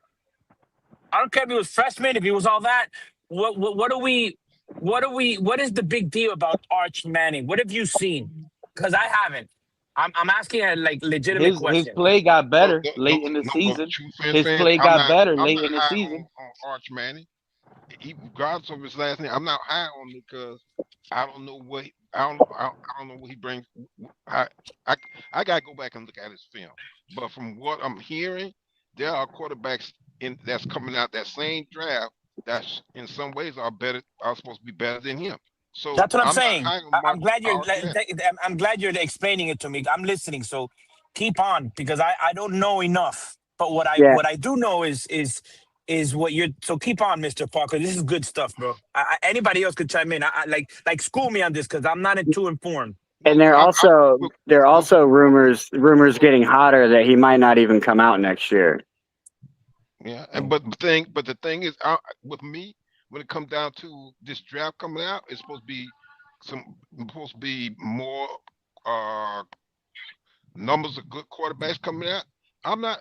My thing is this: if we have the opportunity to get a good quarterback, it don't have to be Archman. It can be, like I said, it can be Minso. It can be It has to be some Arch other guys Manning. on there. It No, does It it not does has have to not. to be It be Arch does not Arch Manning. have to be Manning. Arch Why? Manning. Why We are you can't so miss hard out on headed, that, Pete? Why? He bro. may. That Listen. we have to get the I best kind of agree quarterback that he coming was out of the going by. class. How This do is you the know Joe he's the best? Burrow. But how you know he's coming out? He's He was looking supposed like to come out. Andrew He Luck. was supposed to come out the same the He draft is that just not went looking by, like Andrew Luck. I He's can't believe you looking said like and that. Andrew Luck. he's Andrew not Luck looking might like have what been Andrew Luck. Excuse me, because I gotta. This I do know. Andrew Luck might have been the greatest prospect quarterback coming out of college since John Elway. So please don't say that again. We won't get Manning. We'll probably get Dante Moore, which I prefer Dante Moore better than friggin' Arch. I prefer for us to hit on Malik. That way we don't have to go through none of that mess. But y'all Yeah, don't want to see I that. prefer Malik to work out and us not need Well, a then, guy. I mean, that's the I realistic have no dream problem right with there, that. where you say, "Damn, we got Well, ourselves a yes, quarterback." but I mean, if it didn't work out, I would rather have Dante Moore than Arch Manning. Why? Gotcha. Because there's a stigma around these famous sons of football Mm-hmm. players, I'm, and they could be good, but you know what? They could be totally crap too. Well, to be Exactly. fair, Arch Manning is the son of Cooper, who never played in the NFL. So Well, like that's that. yeah, but He's neither yeah, it's he's the neither Payne or famous Eli's son. family though. The Now, Payne. family. If you want to see a Does phenomenon, high 26 school, touchdowns look at Peyton and Manning's 7 son. interceptions yeah, I was sound just bad? about to say we got to Six wait till foot Peyton four, Manning's son, bro. six He's foot just in You high four, saw him. school. You saw him throw it, no cat. You 220 saw him Yeah, pounds. that throw. bro, Woo! it's disgusting, bro. Holy shit! The kid, Let's what is he? start A tanking freshman? for that kid now, bro. Yeah, Hey, for real. what's his first name? I don't know, man. You got to look at just put a Peyton Manning's son throwing, and you're gonna be like, "What the hell is that?" This guy's throwing BBs, and I think he's a freshman, sophomore in high school.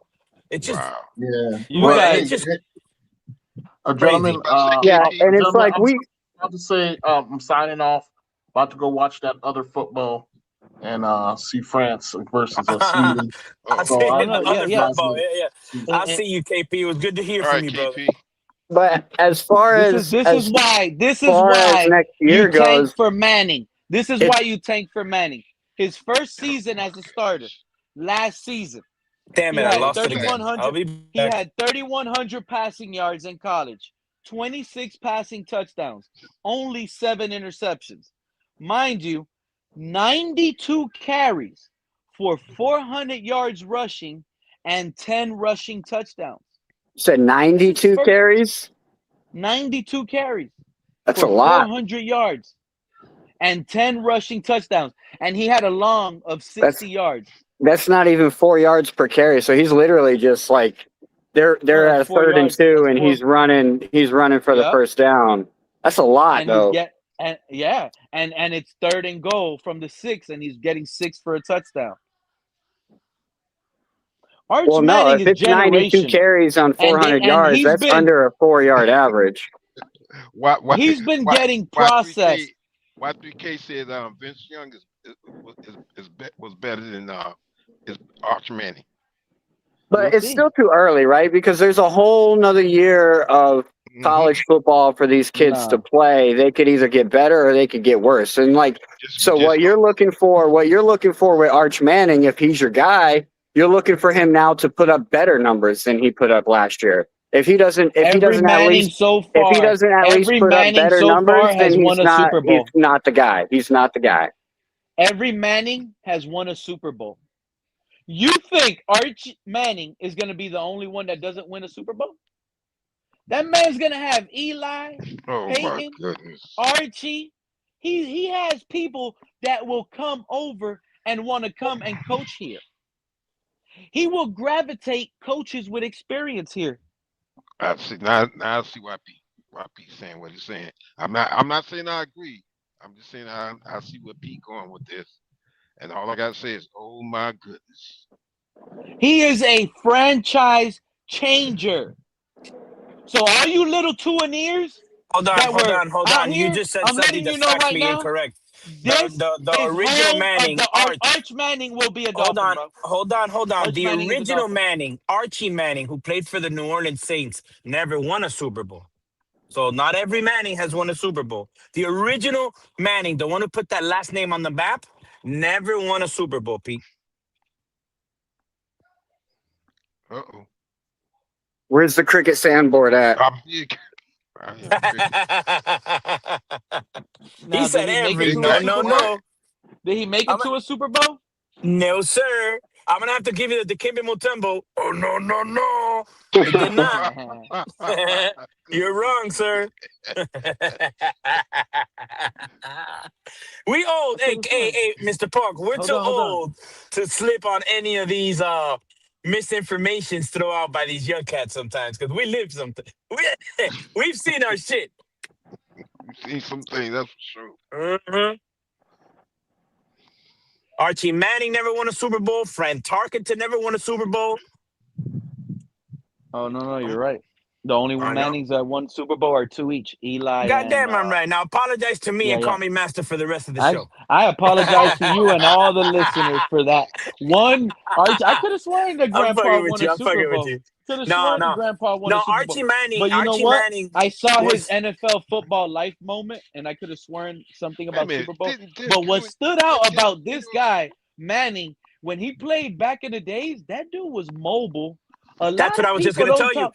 A lot of people Archie. don't talk about Yes. how quarterbacks back in Yes. the days were mobile. They're making it seem like every quarterback was in stature. I Oh no brought it no out. no no I no look. no! are Look you at Steve film showing on Young me was Archie Manning mobile. and Fran show Tarkenton. me Man, I Joe I Montana give was you another one. mobile. He was Randall fast. Cunningham. Oh Randall man, Yeah, yeah, Cunningham. you're talking. If but there's Randall somebody who had a Cunningham was complete known package, as was a Randall runner. Cunningham. Yeah, What a gun, he was bro! known as a runner, but that was like the selected few. It was only like a few that were known as runners. Everybody else, the way they speak about them, oh, they're the greatest passers ever. No, these guys were running everywhere. But that's Archie what it is, Manning. guys. Archie I'm Manning letting you was on. guys know right now. That's the Archie Ma- plan. If you guys don't Archie want to Manning believe was it on right some of the now, worst football teams Okay. ever. Yeah, I mean, but they were also bad, I see the bad, bad. plan. That but We are he was all they wait a minute. had. the But didn't organization is not gonna fool me, and but I won't like to be led to as a lie. So when you guys are listening to all that sweet stuff, oh content, that's a good one. and all of that stuff that you guys Raphael are gonna listen to, all what was these the other guys are gonna give out you great content. But one what thing I else? won't give out That's another one. That was is Aaron not my Brooks. belief. That's right, Man, Aaron Brooks too. What my belief Raphael is called out some good this is ones. gonna be one of the roughest seasons we've been through in a long time. But it's gonna be for greater goods. Tanking for Manning is the perfect plan. I think it might be, Tank, but I think you're speaking too soon. I need to see this kid. Well, If well, he's going to be a starter in Texas this season, I have to see bro. him ball. You know what I'm well, saying? Raphael, you getting Aaron Brooks' cousin, Michael Vick. Oh yeah, Michael Vick. See that guy? Everybody does the comparison between Michael Vick and what's this guy, Lamar Jackson. I think Michael Vick was a far better quarterback than Lamar Jackson. Just my opinion. But Michael Vick could fling it. No, I have to like disagree with you there. Like that's the most underrated thing Lamar Jackson does that nobody really He for can't fling it like Lamar Michael Vick Jackson. though. I saw Lamar Michael Vick run Jackson, to his left in man. Miami and throw a I'm telling touchdown you for right 50 now. yards, I'm telling running to the sideline. and you might think it's crazy, right? Lamar But can't do that. if you look at Lamar Jackson's highlights, or in fact, look at some of his receiver highlights, that's how you'll really get even deeper in his passes. Go look at Zay Flowers' highlights. Go look at Mark Andrews' highlights, and you'll see marvelous Lamar Jackson just throwing it with timing, anticipatory throws out of the pocket, Mm. in structure, in time, consistent, bro. And nobody Nah, talks about that. I saw That's So both of them why. play in he That's why college. developed this is that a though. player. That's I why saw this is a both of them player. play in I college, honestly and feel. Listen, Michael this Vick is was a throwing player. it Lamar like any other Jackson. quarterback If he goes and in has any other great quarterback.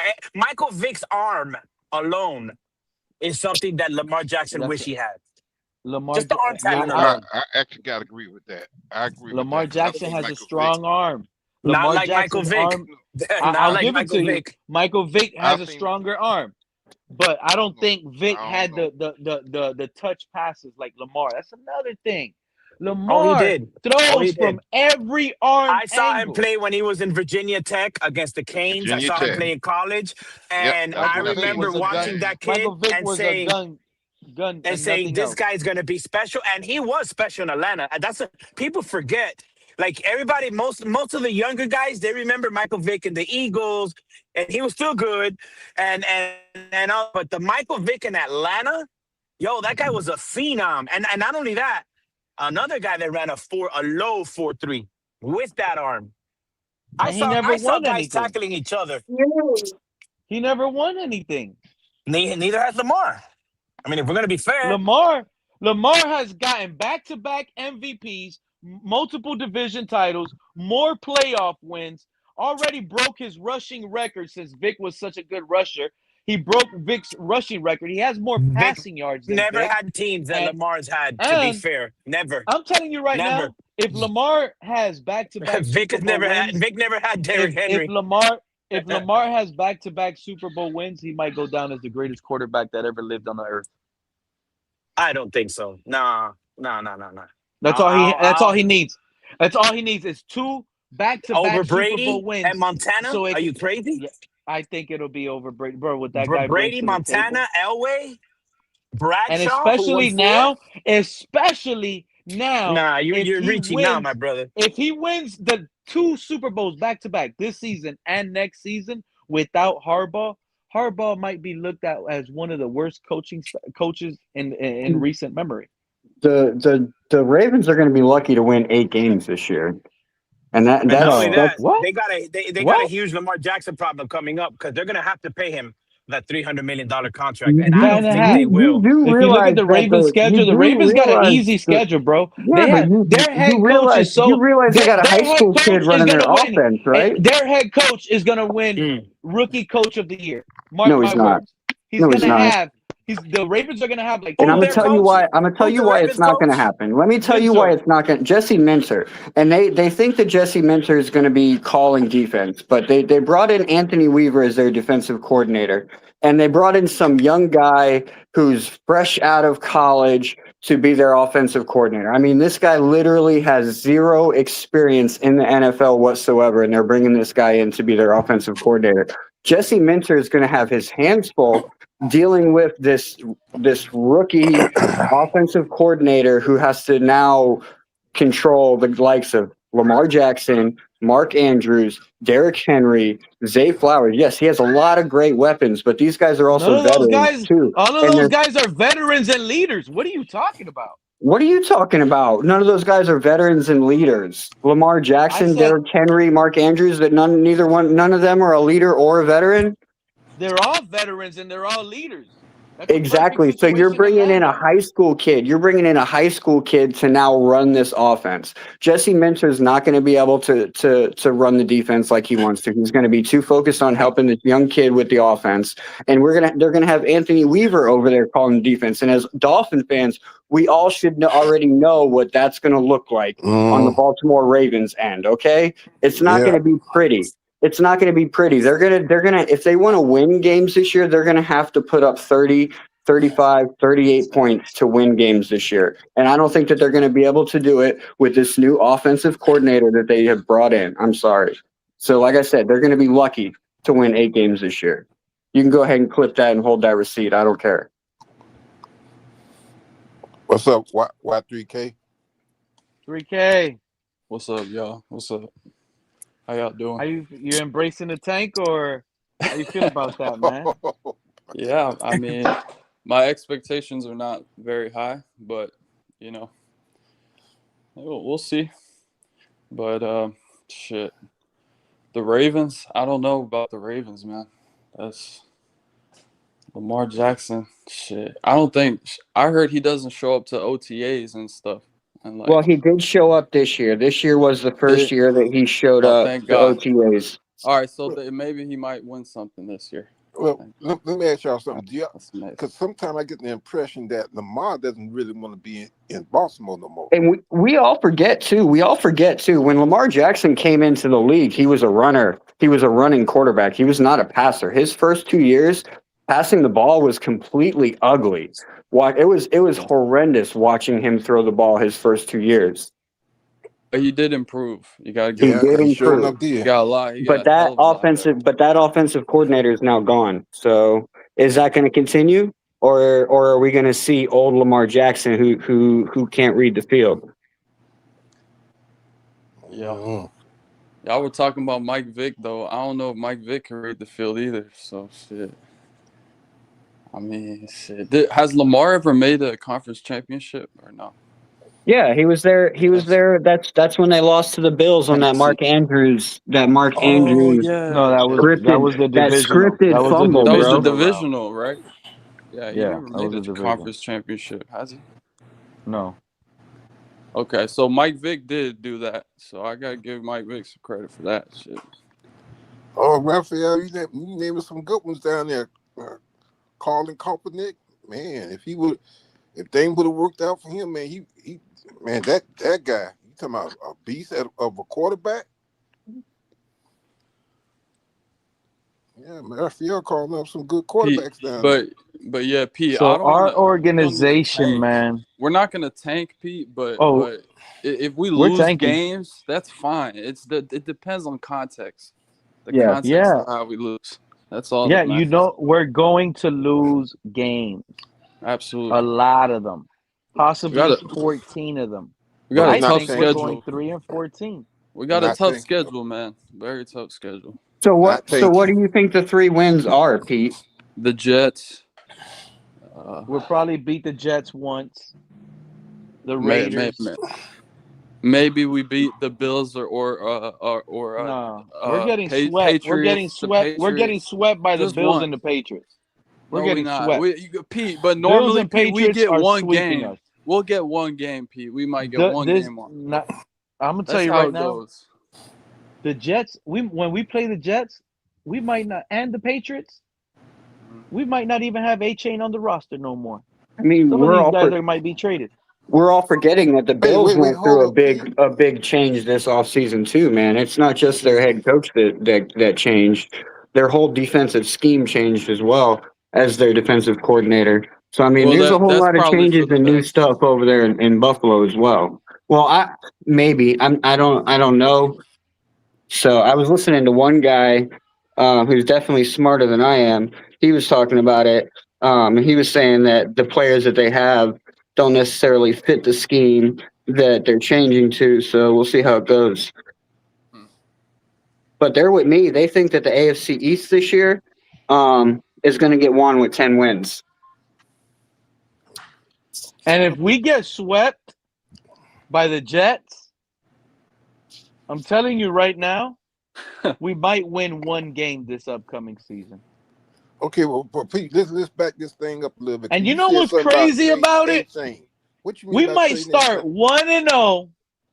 The hype is better than ever. And we might not win another game until we face the Jets week 7. So that'll put us at 1-1, 1-2, 3, 4. We'll be 2-4, 2-5, 2-6, 2-7, 2-8, 2-9, 2-10, 2-11, 2-12, 2-13, 2-14, 2-15 season. Like Pete, like I said, I commented earlier. In 1989, the Dallas Cowboys went 1-15. And 2 years later, they went on to win 3 Super Bowls in a I believe a 4-5 year span. So I'm not trying to compare us to them because that was a different era. But all I'm saying is you can go from pure shit to contender. You know, it's happened before. You just got to get the right pieces. They built the O-line. What quarterback did the You see the our similarities? O-line? We've seen that as with long Washington as Commanders. We've seen I that already with told y'all Houston 3K. Texans, As long as Aaron Brewer is your New starting England center, Patriots. you don't have an offensive line. That's not true, though. I don't care what they God. sit here and tell y'all. Aaron Brewer's this. He was great. The man cannot block. He gets overpowered by defensive tackles and nose tackles. Okay, but what does he do well? Because he gets to linebackers and safeties. He gets to them quick. He can move up the in levels the second very level. quickly. Absolutely. Yeah. He helps in the run game, so right? he has strengths and weaknesses. And the wrong game. Right. So it's not all bad. You got to scheme it around his strengths. That's what you got to do. Get him in And there. then who's to say? Don't cry when it's 3rd and 1 and we try to punch it up the gut and we can't pick it up. Okay, but who's to say they're not gonna bring in another center? Nah, I'm gonna blame Malik. You know, if it's 3rd and 1, if it's 3rd and 1 and we don't get it, I'm looking at Jeff Hafley and Bobby Slowik like, why don't we have our own version of a tush push yet? Absolutely. we would have had that Or first down. Well, or maybe. why don't we bring in another center if we need third short, a bigger center that's sitting behind Brewer. Why not? Well, it's not like the line lacks size. It's just one I position. can't wait The till we No, rest but of the meet but line them is for real. right, pretty but what I'm big. saying, why Well, Diddy. BK, I got y'all. if we have somebody sitting behind, more than like whoever we have sitting behind Brewer is probably bigger than Brewer. Yeah. Give him enough snaps. Well, as far as offseason Nah, goes, I need my said, center. I need my center on every down, man. I can't do that. No, see, if you're He sitting needs there to in be. a but situation where you need short yardage, you don't have to necessarily bring in a bigger center, right? That's where you yeah, just bring in a 2 running back set, and you right. have Ollie A Gordon kind of fullback. come in. Yeah, a guy like Oh, Ollie Gordon who's a little bit Yeah. bigger can help right. push, come in behind Yeah. him He and can help give block a little or bit of run. You could support. do a fullback dive to Ollie I mean, Gordon, or there's you could yeah, use there's him as plenty of a extra blocker and a tush push, because all you there's need is guys pushing the defense. The defense can't push the offense, but the there offense can push the defense. So I exactly. tell There's you one plenty thing, of ways to skin this cat, bro. we got right. that when Cash me, because man, that guy ain't nothing but a mauler. Absolutely, you get the big Mauler ass Exactly. tight tight end. ends right there, and you We push the use ball. him. We drafted him. We might as well use him for something, right? Put him in Yeah. there, bring him in as an extra blocker, All I gotta help say, look out. at his highlights. That man is a mauler, man. He kind of remind me of what's that offensive line we had years ago? I think of his name in a little bit. Long, Jake Long. Where Jake Long used to block, he's a pancake player, man. Good grief.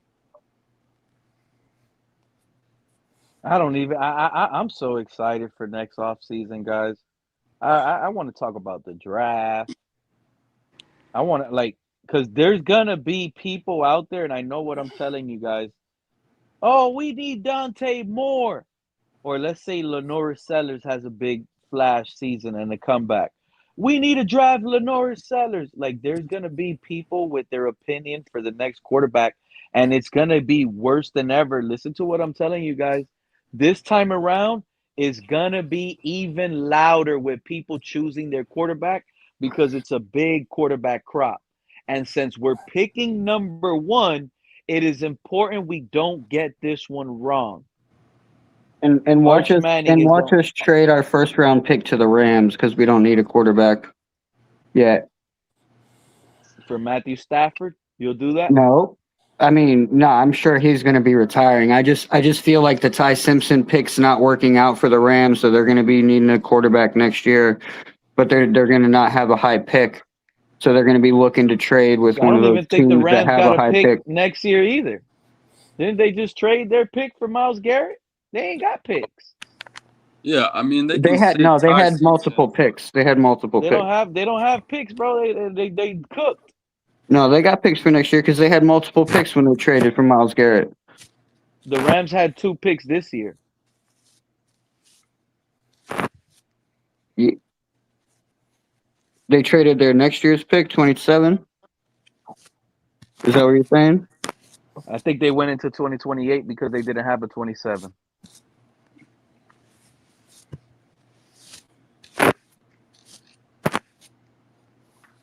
The Rams trading everything. Shit, they probably win a Super Bowl this year. And you They're know what they're I'm highly afraid of too? favored. Like the quarterbacks that are going to be available in free agency next season with the money that we have. Let's say we win more games than expected. We're a 6-win team. We went 6-11. Next thing you know, we're picking at 11. We can't even get a good quarterback. We're out that What if market. Malik Willis is the Malik answer? Malik Willis had a serviceable season. He shocked us late. Like, we were Yeah. doing bad, but the last 3, he won 2 out of the last 3. Both of them were division games. He played big. He looked good. And then that scenario might be scary. A 6-win season where Malik starts shining the last 3-4 games of the season left. That will be terrible. Can you guys imagine? We're in week 14, 15. 2, 3 games left to go.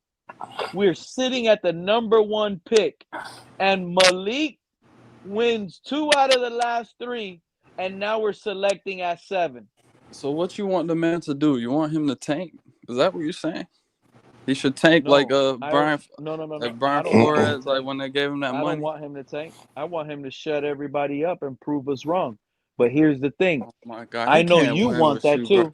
too. I know you want that too. He can't I win. know Mr. Park wants that too. Cat in the Hat wants that too. Do you know Every why I want Dolphin that? fan wants Because that. I'm tired of the quarterback carousel. I'm tired of never developing guys and just bringing a new guy in every year. I'm tired. Exactly. So if you're So tired of it would that, be then much why don't you better stand up if this and guy sit is here and good. say what Stephen Ross has hired us and gave us? It's a crapshoot. Nobody, absolutely nobody, 4 and 5, bro. Think about 4 and 5. But that's a gamble. Pete, 4 you and ever 5. play poker, Pete? What's that mean You again? ever play 4-5. poker? You ever play poker, bro? When it comes to our general Sometimes manager, when you gotta, and look, you think just about gotta 4 and go 5. I all want in, y'all to bro. listen to what 4 and 5 is, bro, so you Go can for the understand. flush. Come on up, CBA 3. Come on Sometimes up. some of y'all got to hear it multiple times to understand how bad it is.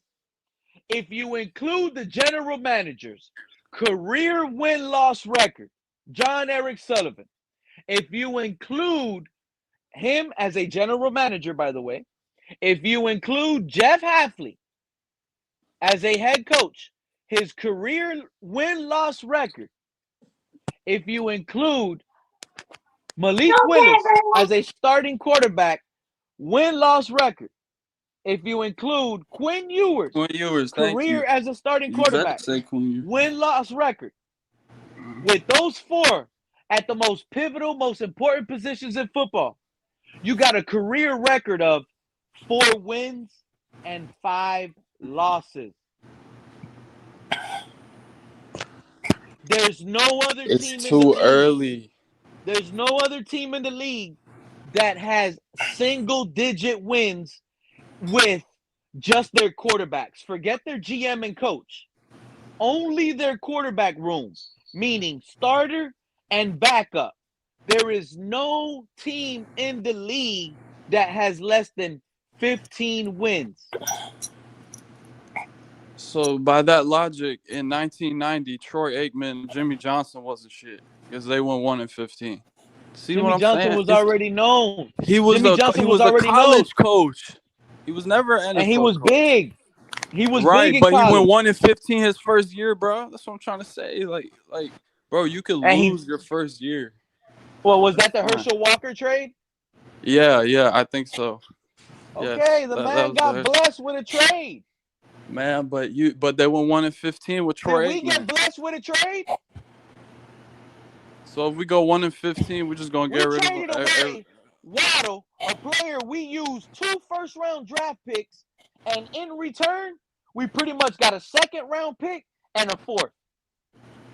But Pete, it's a gamble, bro. Like 4 and whatever the record is. What's the record? 4 and 5, 3 and 5. And we have. That's what I'm trying to point out. It's a gamble, bro. We don't know. Our quarterback room has 4 wins in total out of 9 career starts. They're unproven. Now, when you go to the coaching, there's no proven coach that has developed and successfully turned the roster around. There is none that has experience at their position. Oh, well, DB coach. We got a DB. Hafley was a DB coach, so he definitely impacted that room. But as a head coach, and he's a head coach now. Right, but that's how it works. That's how you work your way up the system. That's how you get a job. Not in this business. This is how you tank. This is how you tank. And I'm telling you guys, our organization is tanking. We are tanking. They're selling you a dream. We are tanking. They're just trying to do everything in their power. And you know what's funny? It's funny. Stephen Ross wants to now, right? Because Stephen Ross paid that lawyer, Mike Florio. He paid him off at PFT. Hey, create this story real quick. Say this, say that. Because I don't want to be involved. Remember, all these fans didn't want me involved. I'm speaking as if I'm Stephen Ross. All y'all didn't want me involved. Now, when I set it up as bad, they're going to miss me and wish I was involved. Because when I was involved, I was after guys like Tom Brady, Deshaun Watson in his prime. I was after big dogs trying to turn this around. But now, since the Deshaun Watson saga turned around and bit me because everybody wants to point a bad elbow at him, now Man, he's a they don't sexual want him to predator, step. bro. It is what You it is, capping for bro. a sexual He was predator right trying now, to bro. fix this Come on, team, man. and y'all ran him out the Crazy. building. Now he has guys like Ming Lu, Oh my goodness! and Why? others running the 3K. organization with first timers, the other and day. y'all are fooled that Malik Willis is gonna get developed. But yet Malik Willis is not even allowed to be Malik Willis. You talk Bing Ling. You talking about Su Bing Young? Lee, Su Su Young. Young and Bing Lee. Those guys running the organization. Hey, Lee. Oh man. Steven That Ross was says, y'all don't want me what involved? what I'm going was to give y'all Su Y3K? Young and That Bing was a Lee. statement the other day. Y3K. Hey, man. Pete, man. Steven Ross is going to be having some of y'all begging for him to return and take over. Right now. Pete, you see what you doing to these young guys And like I'm telling Y3K, you right man? now, For real, bro. what's going to end up happening, Halfley going to get fired. Sully, long gone. Troy Aikman, he's going to need to take on a bigger role because he's going to want all this. Remember, we're tanking for Manning. He's going to want to be part of this. Then when we tank for Manning, No, he's not. when He's not yes, want to he's be part gonna of this definitely want to shit. be more of this. Are Because you you know why? We're gonna have free agency money to blow. He's gonna look for, and when we get Manning, a big name, players are gonna want to come and play, and coaches are gonna want to come and coach.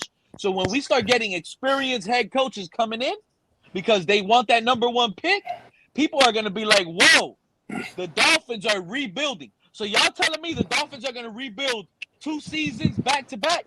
Has that ever been done? For all you Dolphin fools that have been around here trying to convince me that this is the rebuild this year. Y'all a bunch of fools that are being sold cold donuts. Cold donuts. A bunch I of like them warm. fools. Krispy Kreme, give me cold donuts. I'll say I'll make the line. I'll wait in line. Y'all a bunch of fools. Hey, The don't hate on rebuild Krispy is Kreme, next man. year with Arch Manning, and that's what the play is. We're tanking for Manning. Embrace it or get lost. Because that's what it is. I know what it is. I'm telling y'all what it is. This is the setup. But Pete, what You choice want do me to we give y'all the have? sign? Pete? This But is the Pete, sign. what other But choice only do we some will have? understand. Seriously. This is I'm giving you What guys other a hint. quarterback was I'm giving available you to guys us a that was hint. better than Malik Willis? I'm What coach giving wants to you come guys to a Miami? hint. Good part Y3K. I mean, Kirk Cousins. Pete, can you tell me the other quarterback that we should have got instead of Malik, Quinn or the Ewers. coach that would have Kirk came to Cousins. Miami Kirk Cousins. over Halfley to come potentially ruin his win-loss, because coaches care about Quinn their Ewers. win-loss record. Quinn Ewers. Oh my God, We Joe, passed he's on on the Ty team, Simpson. Joe, We he's passed on the on Ty team. Simpson. Joe, he can still Well- beat Malik out during the season and still have a chance to come in and start the We second half of the passed season. on Ty That's Simpson. absolutely a possibility. To be fair, Ty acting Simpson like we was cut. getting beat out for the QB2 job over there in LA. Bro, Ty Simpson is gonna back up Matt Stafford until he retires for the next 3 or 4 years, like Aaron Rodgers and Jordan Love did, and other quarterbacks, Steve Young, and he'll come in and potentially have a chance to be great. That's how winning franchises operate, you know? It They could go have been get a a guy quarterback before- competition between Geno Smith and Quinn Ewers. And Well- a good one, Bigotes. Mac Well, Jones versus Quinn Quinn Ewers would have Ewers. won, bro. Geno Smith might not We're even be talking about playing, bro. Geno Smith is Come his on. days are over with, man. He's was about to terrible retire last year. with the Jets. He was Geno terrible. Smith about to retire He's with also the We Jets. dealing had with 4 wins. off-field issues right now. We That's I'm got not no gonna put that on leadership, no him. experience. We don't even. If But- we had a bridge, we would be the scariest bridge to cross over. Oh my goodness. But there's nothing wrong with the bridge. We've seen successful teams. Damn, the Dolphins had a bridge between Greasy and Marino. We had Woodley and Stroud.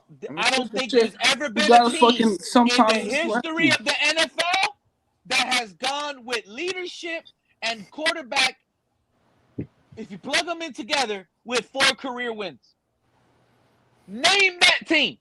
I don't even think Siri or Chat GPT can find it for you. Name it. That's why it's 4 a gamble. career wins. It's a gamble. You're chasing the flush. This is the NFL, bro. This is the NFL, bro. You gotta take a gamble sometimes in life, Pete. You gotta roll the dice, man. Fuck it. What other option do we have? Like I said. So what are you arguing? What are you arguing? Quinn Ewers also doesn't have a gamble. Quinn Ewers doesn't have a proven what is your argument about this is a gamble? What is your argument? Quinn Ewers is a gamble as well. He doesn't have a proven record either. So I don't know why y'all said Quinn Ewers is much more like he's more like certain to succeed. I don't understand them. They're both unproven. Jacoby Brissett, unproven. What other quarterback was available during free agency? You don't think Aaron Rodgers, we would have used our draft picks? Aaron Rodgers? Hold on. If we would have used our draft picks, I would take Aaron Rodgers. Get we the would have fuck used out our of draft here, picks bro. a little bit better. Nah, bro. You seen what he did with the Steelers last year? He's 45 years old, bro. All that money we used for Malik, you don't think we would have kept Waddle with Quinn, who already had chemistry together, and you could have built up a little bit of roster more with that Malik Willis money? We should have brought You want to keep Patrick back. Oh my god. Wait a minute, who Joe said? Ryan Fitzpatrick. Yeah. He's doing TV now, man. No, but you know what? I liked him. I really liked him. He got benched because of Tua. Now that we kicked Tua out, we should bring him back. But you know what, Joe? I'm gonna say this, Joe. He would have balled if he would have balled out. If they didn't put Tua in, he would have balled out. I think his goofy ass would have been a great QB for McDaniel to work with. Because that man was feeling himself, and he was Fitzmagic. Yeah. I want Quinn Ewers out of here. And I'm gonna tell you something else too, Joe. Fitzpatrick had that dog in him. That man had a dog attitude. Yeah, but he was inconsistent. I want Quinn Ewers out of here, bro. I feel so bad. Wait. What Pete just said? You want to see quick? But Quinn Ewers, I want Quinn Ewers out of here. Greener we pastures. Should trade. Yeah, like honestly, let's hope we get a draft for Quinn Ewers. What do you think we could get in return from a bag of Lay's potato chips and a sugar stick and some string cheese, maybe? Oh shit! Some boiled peanuts. Come on, man. He was a 7th-round draft pick. Oh, what flavor though? Lay's. Oh, there's got to be shit. Salt and vinegar. No, honey barbecue. No. Oh yeah, ketchup chips. If y'all have it, that shit good, bro. I gotta try those. I got beef with salt and vinegar. Who the fuck wants vinegar on their potato chips? Not me. Joe, stop hating, Joe. That shit gas, man. That shit good. I like salt and vinegar. Not like that. Not the Lay's. Not the Lay's, Joe Wrist. Yeah, they have to be the other one. I don't even know the company that makes it, but they're different. No, I like Wise onion and garlic. Man, you talking about something good? Wise potato chips, onion and garlic. Onion and garlic, man, that'll make your breath stink. Your breath gonna be hot. They gonna be hitting. God damn, that shit sound good though. Not gonna lie. I love garlic. But now I'm into cattle chips. Cattle chips. My Damn, you know what I just thought about? Damn. I hate it, man. Uh-oh. Yeah, I hate that this is going on. I feel so bad. I almost teared up when I got the news yesterday, and I'm pretty sure you guys felt the same. Chris Johnson? Oh, man. Chris Johnson, bro. Especially me, Joe. I've been comparing Devon A-Chain. He's going to be the next CJ2K. He's going to get 2,000. I've been bringing that man Chris Johnson's name up during his off season. And when I seen that, and then what hurt me the most is when I actually clicked the video from Good Morning America to watch it, and that's Chris Johnson. He can't even talk. He has to use his eyes. That's crazy. But you saw his wife. I'm gonna be honest. I never knew what ALS was in my life. I don't know what it is right now. I'm gonna have to go and do some research on that. Lou Gehrig's, right? Don't even research it. Don't lot of even people. research A lot it. of It's other gonna. You're other gonna. NFL If you players research it, have it's Steve Wilson. scary. Yeah. Yeah, it is. Yeah, absolutely. It is scary. They need to find a cure. I But grew up being in fear of cancer and AIDS. Oh, you got to be careful with AIDS. You got to be careful I'm with still cancer. afraid of cancer. I'm still. I ain't. They don't I'm never afraid. say ALS. But here's the thing. Yeah. And I think this it's is why much more sometimes we rare. might get shadow banned on this channel, and it's hard to grow, right? Because we're never going to keep our lips sealed, and we're never going to keep our mouths closed, because it bothers me. I told you I got a soft heart for people, and seeing Chris Johnson like that, Yeah. seeing Orlando Chris Johnson like that, No. it really kind of like broke me a little bit. I got to be honest from this perspective, because I could be loud and wrong. Never forget that. He's part of the We reason don't why I know. went to East Carolina. We don't know how he got this. We don't know how he contracted this. So it's always going to be a hypothetical. But one thing I do want to know that me personally, because again, you guys can feel how you guys want to feel. Yeah. I was always against the COVID shot. So I'm sorry if you got the COVID shot. I'm sorry if you got the COVID shot, but I was always against it. So that's just me. So if I just want to know if Chris Johnson got the COVID shot. Oh man, you probably because it I'm might with not you be on a that one, big deal Pete. now until studies for come out 30 years from now and we start finding out the real. Pete, I was thinking if it had. I'm also That's how very deep my ignorant brain to goes. I was thinking, does it have anything to do with football? But again, I'm ignorant to. I'm not a doctor. But that can be that's a good question though. That's something to think about. Because I think it's a degenerate. It's like a. Let me look. Seems like a brain. Nobody in his family has ever caught that. Yeah, it's pretty rare. I don't think you catch it. Yeah, it's not like a cold. Like it's a brain disease. I'm sorry. Joe makes me laugh. Hey, Chris Johnson's part of the reason I went to East Carolina for college. Oh, really? Put them on the map for football, and I checked them out. He did put him. He put him on. He went to high school like 20 minutes from where I went to high school at Olympia in Orlando. He was bro. Everybody talked about Chris Johnson. He was crazy. And then when he went to the NFL, his first like 4 or 5 years, oh my God. Hey, Pete, look what Happy Evelyn saying down in the chat room. Where? The Mannings. Oh, the Mannings are Hall of Fame. Get the fuck out of here. Where? Get the fuck out of here. Eli is a borderline, and his their fathers. I don't know how he's in the Hall of Fame. That's pure nepotism. Fucking country club friends bullshit. Finally, yo. You know what? Have y'all ever seen a happy comment from Happy Evelyn ever? This is the first one. Happy Evelyn is down for the Manning tank.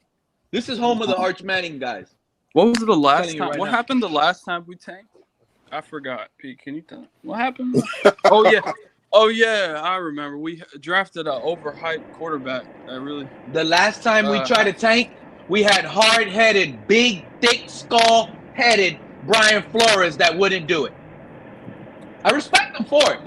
But what has Jeff Ireland done? I mean, has he shown you that he's better? We would not be in this position. Are you aware if Brian Flores would have just did what he should have done?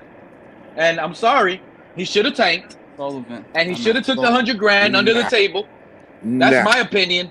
We would have had Joe Burrow and Flores would have been a head coach in this league today and looking like one of the best head coaches. So when the NFL investigates, hold on, because nothing would have been different, bro. Because look how Joe Burrow turned out behind a team with no offensive line. He's injured every year.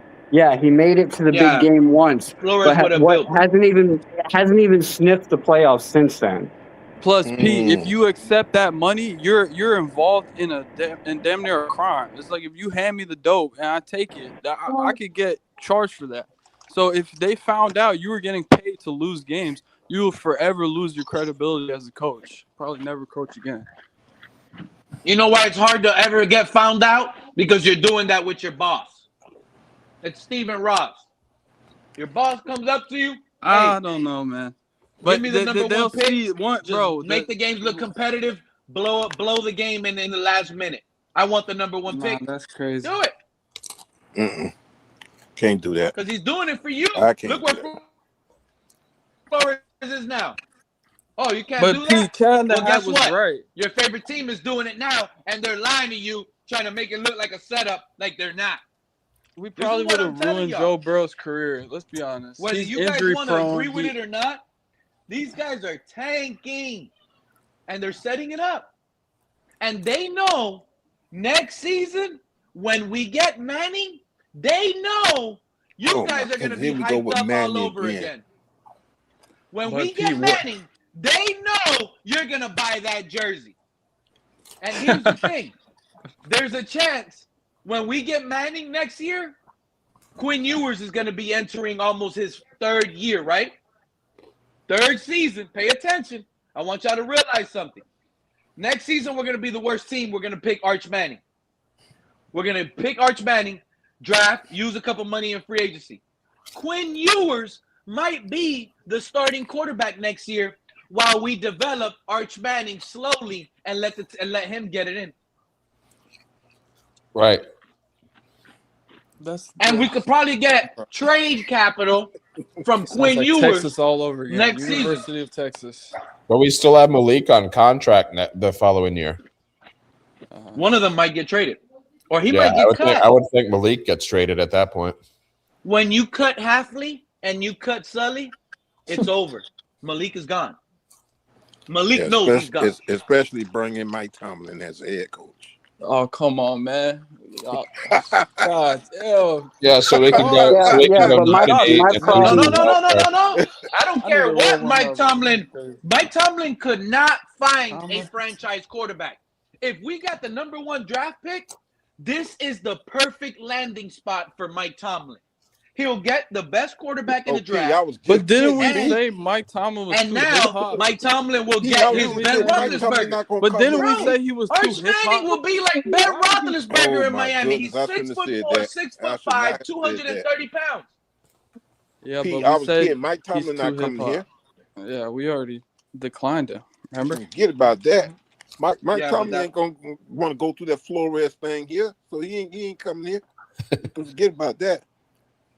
Plus, That's Mike fine. Tomlin That's fine. I don't want to go. Tomlin- I don't want to go 9-8 and lose in the wild card. That's his specialty. Exactly. No, he hasn't won since like 2014. He hasn't won a playoff game. That's like the exact opposite of what we're going for. Yep. With the I think Steelers, That was in Pittsburgh. right? That's even worse. The Pittsburgh Steelers are come on, bro. You didn't win one playoff game. They win. They're winners. Steelers always been winners. Come on, man. That's embarrassing. You see, that's another thing. Steelers always been winners. They Steelers have. hasn't won anything. And Mike McCarthy going to come At in least there in win a year playoff. one and win a playoff game. Man, That would be funny. You believe that shit? Bro, look at let's be real about Aaron Rodgers. Did you watch the playoffs let's be last honest. year? You Yes, watched that let's be Texas honest. game? Did you realize they didn't have anybody for him to throw the ball to, right? Who's he DK throwing to? Metcalf, Who did they bring in? I agree. Who did Michael they bring Pittman. in? Okay. They got Michael Pittman. That's okay. They got Jalen Warren, and they also brought in another guy. Man. Oh, Rico You just- Dowdle in the running You game. just lost me there. Yeah. Nah. Yeah, I'm not. That's not like a scary I'm depth not- chart. Right. But I'm either Jalen way, Warren. The Come on. Steelers are they have team. an easy path to the playoffs, right? All they got to do is win their division. We don't know what Cincinnati's going to do. I'm saying Baltimore Ravens are lucky to get 8 wins, so it should be easy for the Steelers to win their division and get into the playoffs. Now it's just a matter of who do you play in week 1, right? And let's be real, bro. Aaron Rodgers is still one of the best quarterbacks in the league right now, whether we want to accept the fact that he's in his 40s or not. Like, he knows how to distribute the ball. He's intelligent. He's smart. He knows how to use He still what has he a has. strong arm. He still has a you're strong right. arm. But here's the problem. He can't the physicality. Like I saw in that playoff game, he didn't want There to you get go. hit. And when he got Yeah. hit, he yeah. felt those hits. Like, that's going to be their And his main arm, priority, another right? problem, Cap. Making sure he His doesn't get turnover hit. ratio should go up based on his arm power not being the same. And he likes to tend to avoiding stand sacks. on that one, avoiding a sack, standing on that one leg. Right. His arm is Throwing not that strong anymore. That's when he's gonna get into trouble. And he knows that. He's one of the smartest quarterbacks. He's going to avoid those situations, but the game is called football, and you can't control it. The game controls itself. So the game will put you in a situation where you're gonna have to throw on one leg because it's 4th and 6. And you have to keep this drive alive. Absolutely. Hey, they're saying tonight at 7:00 p.m. on the Dive Bar, Caleb Douglas live. Oh, that's yeah. Them boys got Caleb over there. That's what's up. Yeah. I just seen. Man, I hope I catch that show live. But if not, I know I love YouTube. It's not like the good old days. If you miss it live, hit the notification thing to remind you. You gotta record it. We just go back. Shout out to Cap for Life. So we can tell him we thought he was Caleb a waste Douglas. pick. That's another thing. And that's another. I wish we drafted Ted Hurst over you, man. And you know what? I'm glad KP is not up here because KP is gonna just think I'm just hating on it. And I do want Malik to do it, but I'm coming based on since he hasn't done it at a consistent basis, not even in college. That wasn't the offense he's running now here in Miami under Bobby Slowik. It kind of sucks. Like Caleb Douglas, his development is slower because he doesn't have a consistent passer of the football getting him the ball out of the pocket. So his rookie year might be inconsistent because of the passing of the quarterback from Malik Willis. As much as you guys don't want to hear that. Or maybe he drops wide open passes. Maybe that's what ends up haunting him. And maybe some of those drops are led by based on the inconsistency of the inaccuracy. He could be ready to turn off the brake. And since he's been expecting the ball high all camp, he's coming off the brake. Imagine having hands that big and still dropping the ball. He's coming off his break expecting the ball high because Malik always high pointing the ball. Next thing you know, an inaccurate dirt pass. Caleb Douglas didn't have time to reach down there and go grab it. Like those type of things. It kind of sucks because what we're concerned about, what you hear, everybody, outside fans, national media, the worst room on the Dolphins is the wide receivers. Why? Yeah, I was about to say, I look at it the opposite from UP. I look at like Caleb Douglas probably is going to hold Malik Willis back. Shit, if you got a better player, it'd probably make Malik Willis' life easier. I don't know that. That's all. Everything. It's an assumption. But that's all just going off of college tape. What is our weakest position room? I would have said safety. Wide receiver. I think wide receiver. I think that one safety we got is like a wide hybrid. receiver in. What's his name? Yeah, and Taffy. I think it's center. Kyle Lewis. I think it's center. Zane Anderson. We don't even got a center that will start on the Packers right now. Our center, our old line is good. Our center, he won't start in Houston. Our center, you know how many power? Yeah, because they run different schemes. But if it was like a zone read, kind of like outside running scheme, he will be a backup on the 49ers. Like the 49ers. We're not changing schemes. Like he played on the 49ers. Like shit, he'd be pretty good. We kept Brewer, we kept Achane, we kept Slowik. We're not changing schemes. Right. We're not. Exactly. Yeah. No, I agree. I agree with that. And that scheme is going to affect, guess who? Malik Willis. He's not that quarterback. And that scheme, since Malik Willis has to learn it on the fly, and what these people don't really like, I think he can't learn. So he can't learn. Back, and he must have heard some of y'all. He just never can learn. No. I think Happily sits back and he listens to some of you guys, right? And he's like, yeah, these guys know I got grace next year. I could go 0-17. I'm back. I hope he thinks that. It's true. It's true. I really hope he thinks that. Like I said, what's his name? Jimmy Johnson, first year of the Cowboys, 1-15. Went on to win 3 Super Bowls. Went from 1-15 to like 7 wins to 10 or 11 wins. I mean, Halfley gets a 3-year. These guys are going to get 3 years. I'm telling you. But the NFL is not like back then. Back then, your players used to be on your roster. Yeah. No, I Every mean there year, was free every team agency in '95. rebuilds. There was That's free another agency. thing. Everybody wants to say the Dolphins rebuilt. No, every year, every team rebuilds. The That's Buffalo not Bills true. just did a rebuild. No, Because no, y'all but say, see, no, no, no, firing your you're coach, talking right firing now your from an coach. emotional fanatic standpoint, and that's What's up, taking over Peter? your reasonable thoughts. Reality is, you're right. You turn over, but there's a reason why you have your core players signed to big contracts for a certain amount of years before you have to tear everything down because that's how the salary cap works. We are in a complete rebuild. We don't even have a quarterback from last year. We don't even. Well, who do we have from last year that's a standout player? Like Pete said, 4-5. That's the record. We have I'm four and saying, five yeah, from both the quarterbacks combined. So we have and no I've been proven saying, nothing.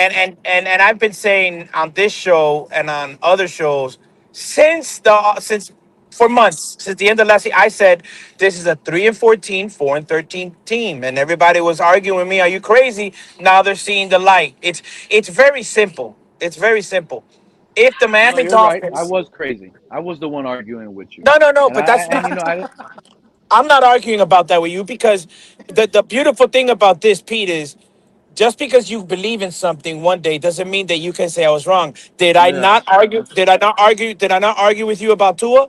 Yes, I did. You Hell remember yeah, you clearly. did. I was there and I was arguing with you. I was You remember. Yeah, I So that's remember, bro. that's the It was beautiful thing embarrassing. about when you're an adult. Rich When Farms you're an one. adult, That was you'd embarrassing. say, "Hey, man, you know what? I was wrong. My bad. Moving forward." You know what I'm saying? That was pretty Yeah. stupid. Yeah, yeah. Damn. Yeah, I lost a lot of credibility when I said that. I ain't gonna lie. So it's fucked up.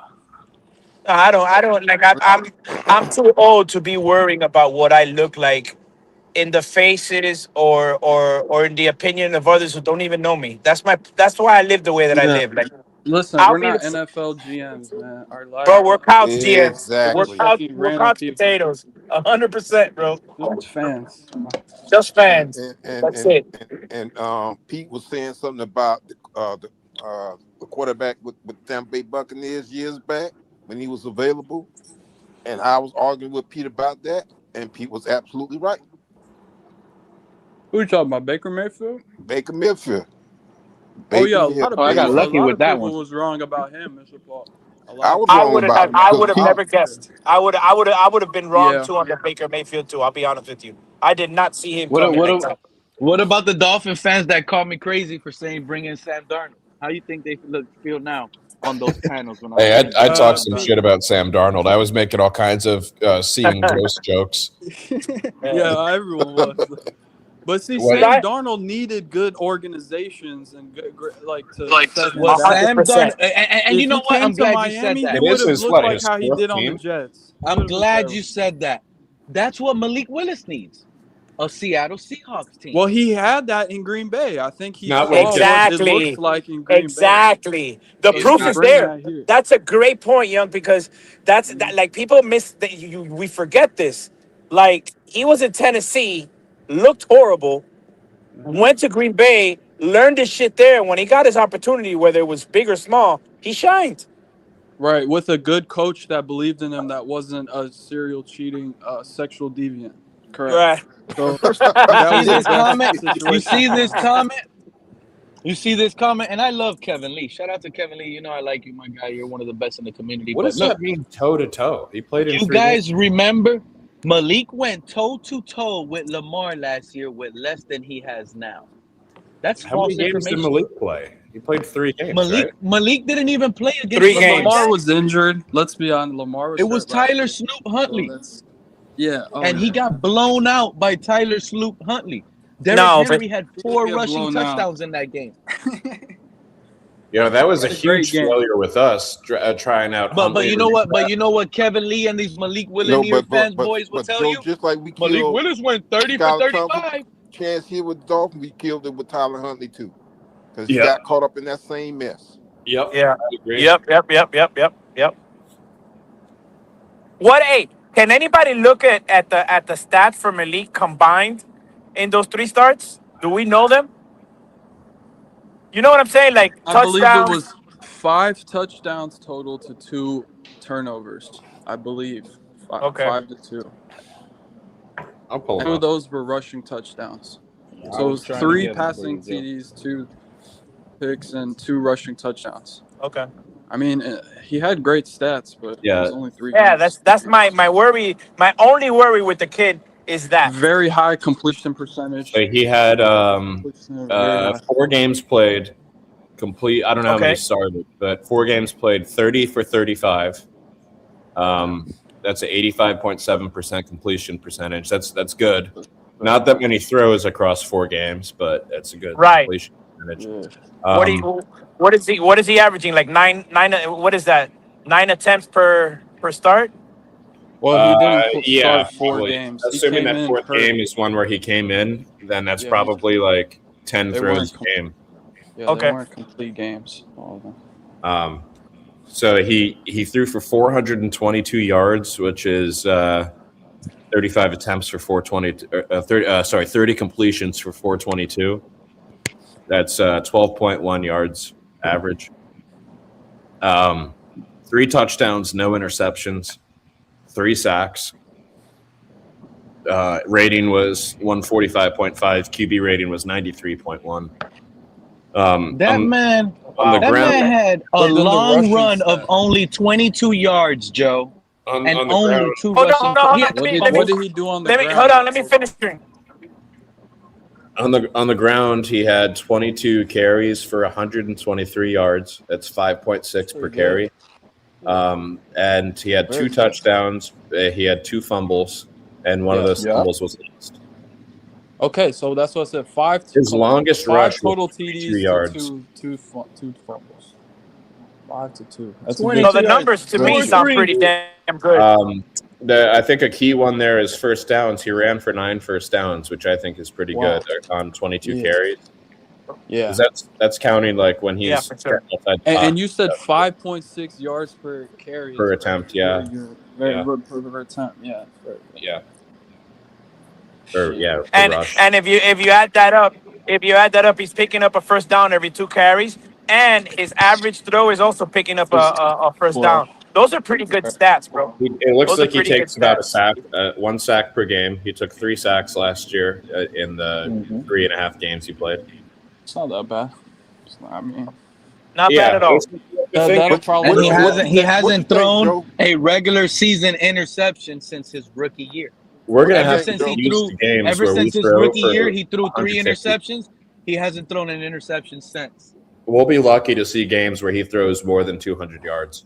And I think that's important to consider when you're looking at our receivers and trying to estimate how many yards they're going to have in a season. It's going to be Right, bad. right. That's Yeah. one of the problems. It's going to be bad. Receivers. So you think That's he's gonna gonna be be like a a problem. Jalen Hurts, or better? Oh, Would you guys want Jalen Hurts as QB here? Well, Not that's me. kind of what it Offense is sounded so. like Let me tell you something, got Joe. when you described it. I have 2 One of the QBs I one want to ask Joe about Joe Jalen Hurts as Joe well. when you see Not me, like Joe. when I'm watching Not the me. games. Yeah, no, I don't want. One offense I don't like watching is the Eagles' Jalen Hurts offense.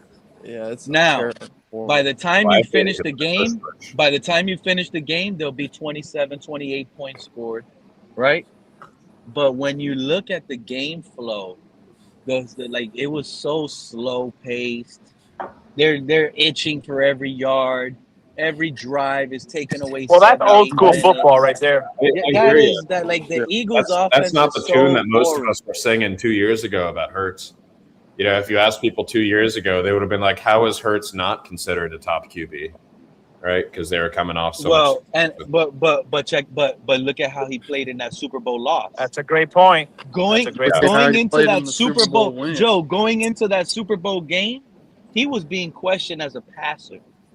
Then he plays the Super Bowl, and I promise you, that's probably like the greatest passing effort ever in a Super Bowl. No, it's not. No, I It's wouldn't. nowhere I near wouldn't. I wouldn't close want to Go that. back and watch I that Super think- Bowl no. that he lost versus the Chiefs. Go look at I it. watched both of those in real time. What happened was they played a lot of cover 0 man, and they stacked the box. He was chucking and it they forced downfield, and they Jalen were Hurts all to on beat him point. with their arm. And a lot of quarterbacks can make those throws. I was not impressed. But Jalen Hurts, he did get a lot of hate for no reason. He was bad. The truth is in the middle. He was not a top quarterback, but he was not bad like everybody else. And another thing, remember, he had a great defense that allowed him to play that safe and go for it on fourth down. It's another thing. See, for me, when somebody asks the question, would you take him as your quarterback? I think for me, the main ingredient is the amount of money paid for the talent. I don't know if that makes sense. Like, I have a It wasn't a good deal. Are you saying? Yeah, I don't know if I would have paid him that. Worth the money? If he worth the money that he got paid. I guess he is. He won a Super Bowl, right? He's been to 2, no? So been to 2 and won 1.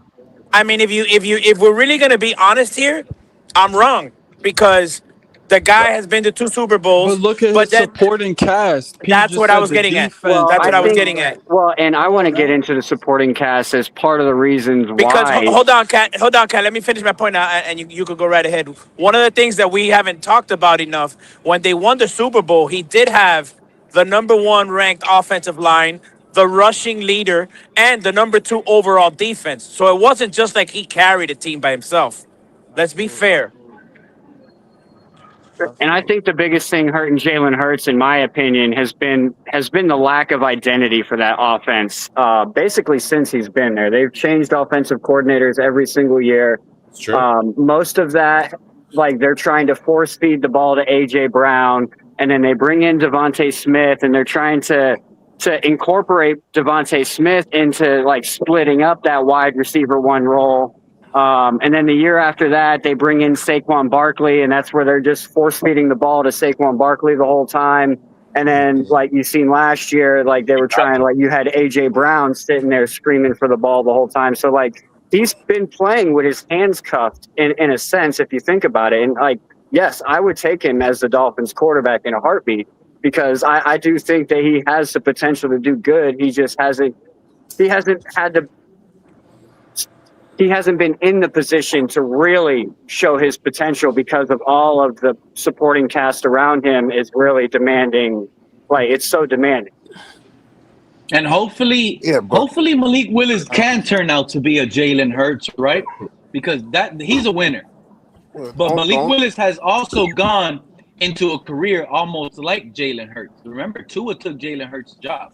Same way Will Levis took Malik Willis' job. Then Jalen Hurts had to leave to a different college.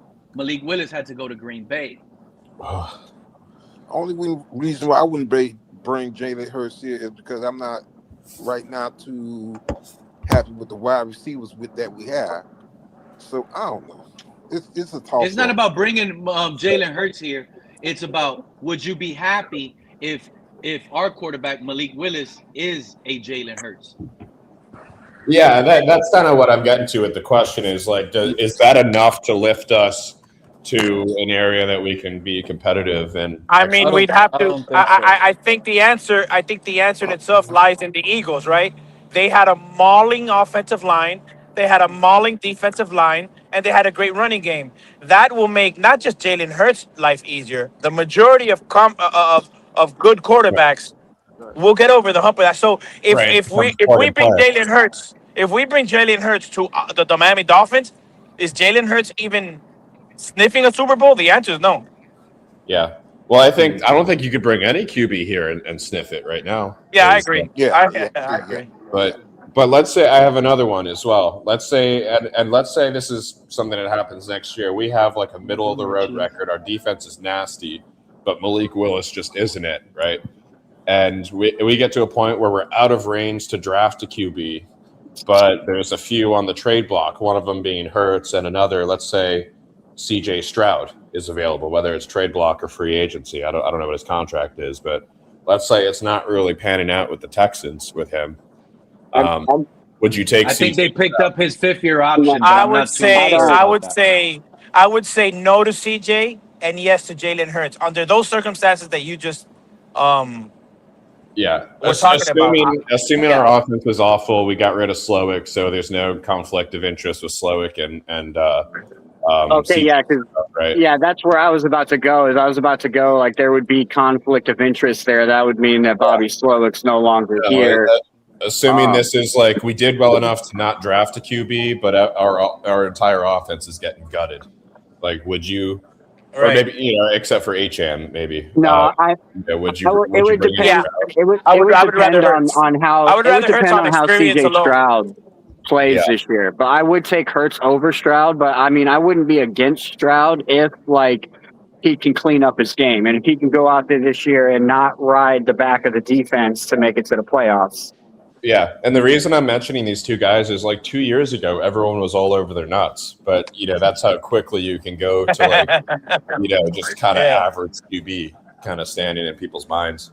Well, the Eagles had a terrible year last year. If you really watched it, Yeah, they did. Well, they stopped using Saquon Barkley. They had AJ Brown. RPO. They had AJ Brown trying to force feed himself the ball the whole year. Halfback dive on 2nd and 9 and stupid fucking screens and just dumb shit. I mean, the only thing that saves them right now is their brotherly shove. I mean, without that, they would be well, Barkley making insane runs, but that didn't really happen as much this year. Because of the RPO, because they were running RPOs when they won that Super Bowl. And like I said, that's part of the problem. That's the biggest problem that the Eagles have right now is they have an offensive identity crisis. Like they can't figure it out and stick to something. Well, to be fair, we were just talking about identity. The identity for the Philadelphia Eagles is the tush push. That's it. That's their identity. Mm-hmm. Right, but that can't be that identity isn't going to win you a Super Bowl every year. It won you the one Super Bowl, and that's all you're going to get. You know what I mean? We're going through right now. They win with the dominant defense, D-line. That's how it's been since the 90s. Reggie White and Jerome It just Brown. happened to us, 2023. People caught on to our gimmicky offense. Mm-hmm. What do you know? It doesn't work anymore. Yeah. Well, they also changed offensive coordinators, like Cat and the Hat said. So it's like they don't have an identity to even catch on to because they're changing their Well, I would say their offense for sure. Their defense, they're basically the Georgia pipeline, and I mean, they got Vic Fangio over there. Like they're set on defense as long as he's there. I don't like going into the Vic Fangio thing.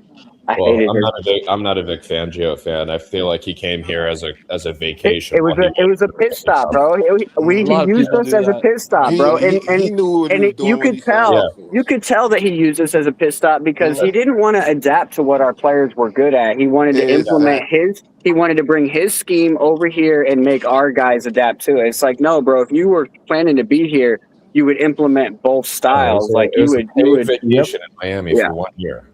Yeah. That's right. How do you guys think Malik Willis is about to feel? Malik Willis might end up hating Hafley and Sully for turning their backs on him soon. That's what's going to end up happening because this is business. I don't think they have that 1 year rush like you're claiming here, Pete. You were saying that. No, they definitely don't. Like I feel like they don't.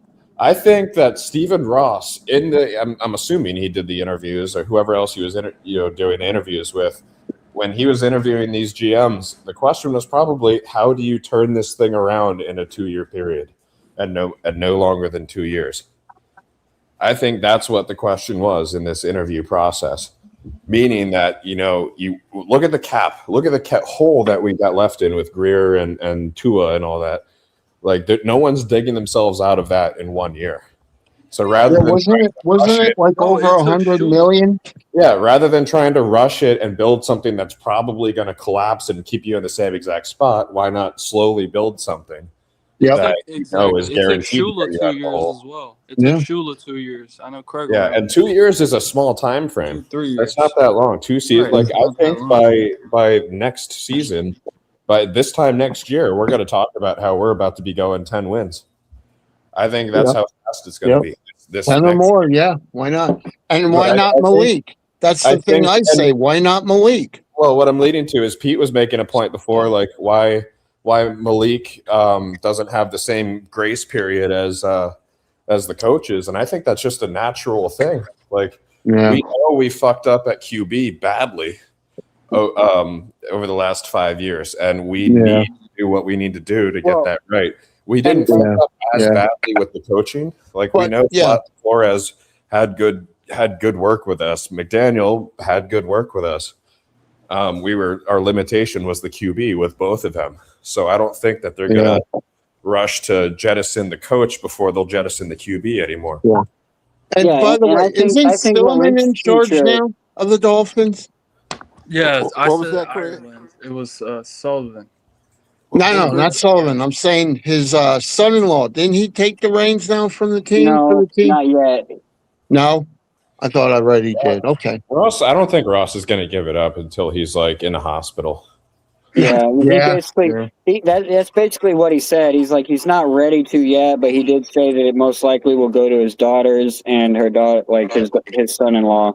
And what then that Ben Lin guy came in, and now he's doing a lot of, but he's more so for like Hard Rock Stadium. He's not necessarily there for the Dolphins. He's more so there for the business end of expanding what Hard Rock Stadium can do. So I don't think F1 is. I don't think F1 is the ending for what Hard Rock Stadium is going to offer in the near future.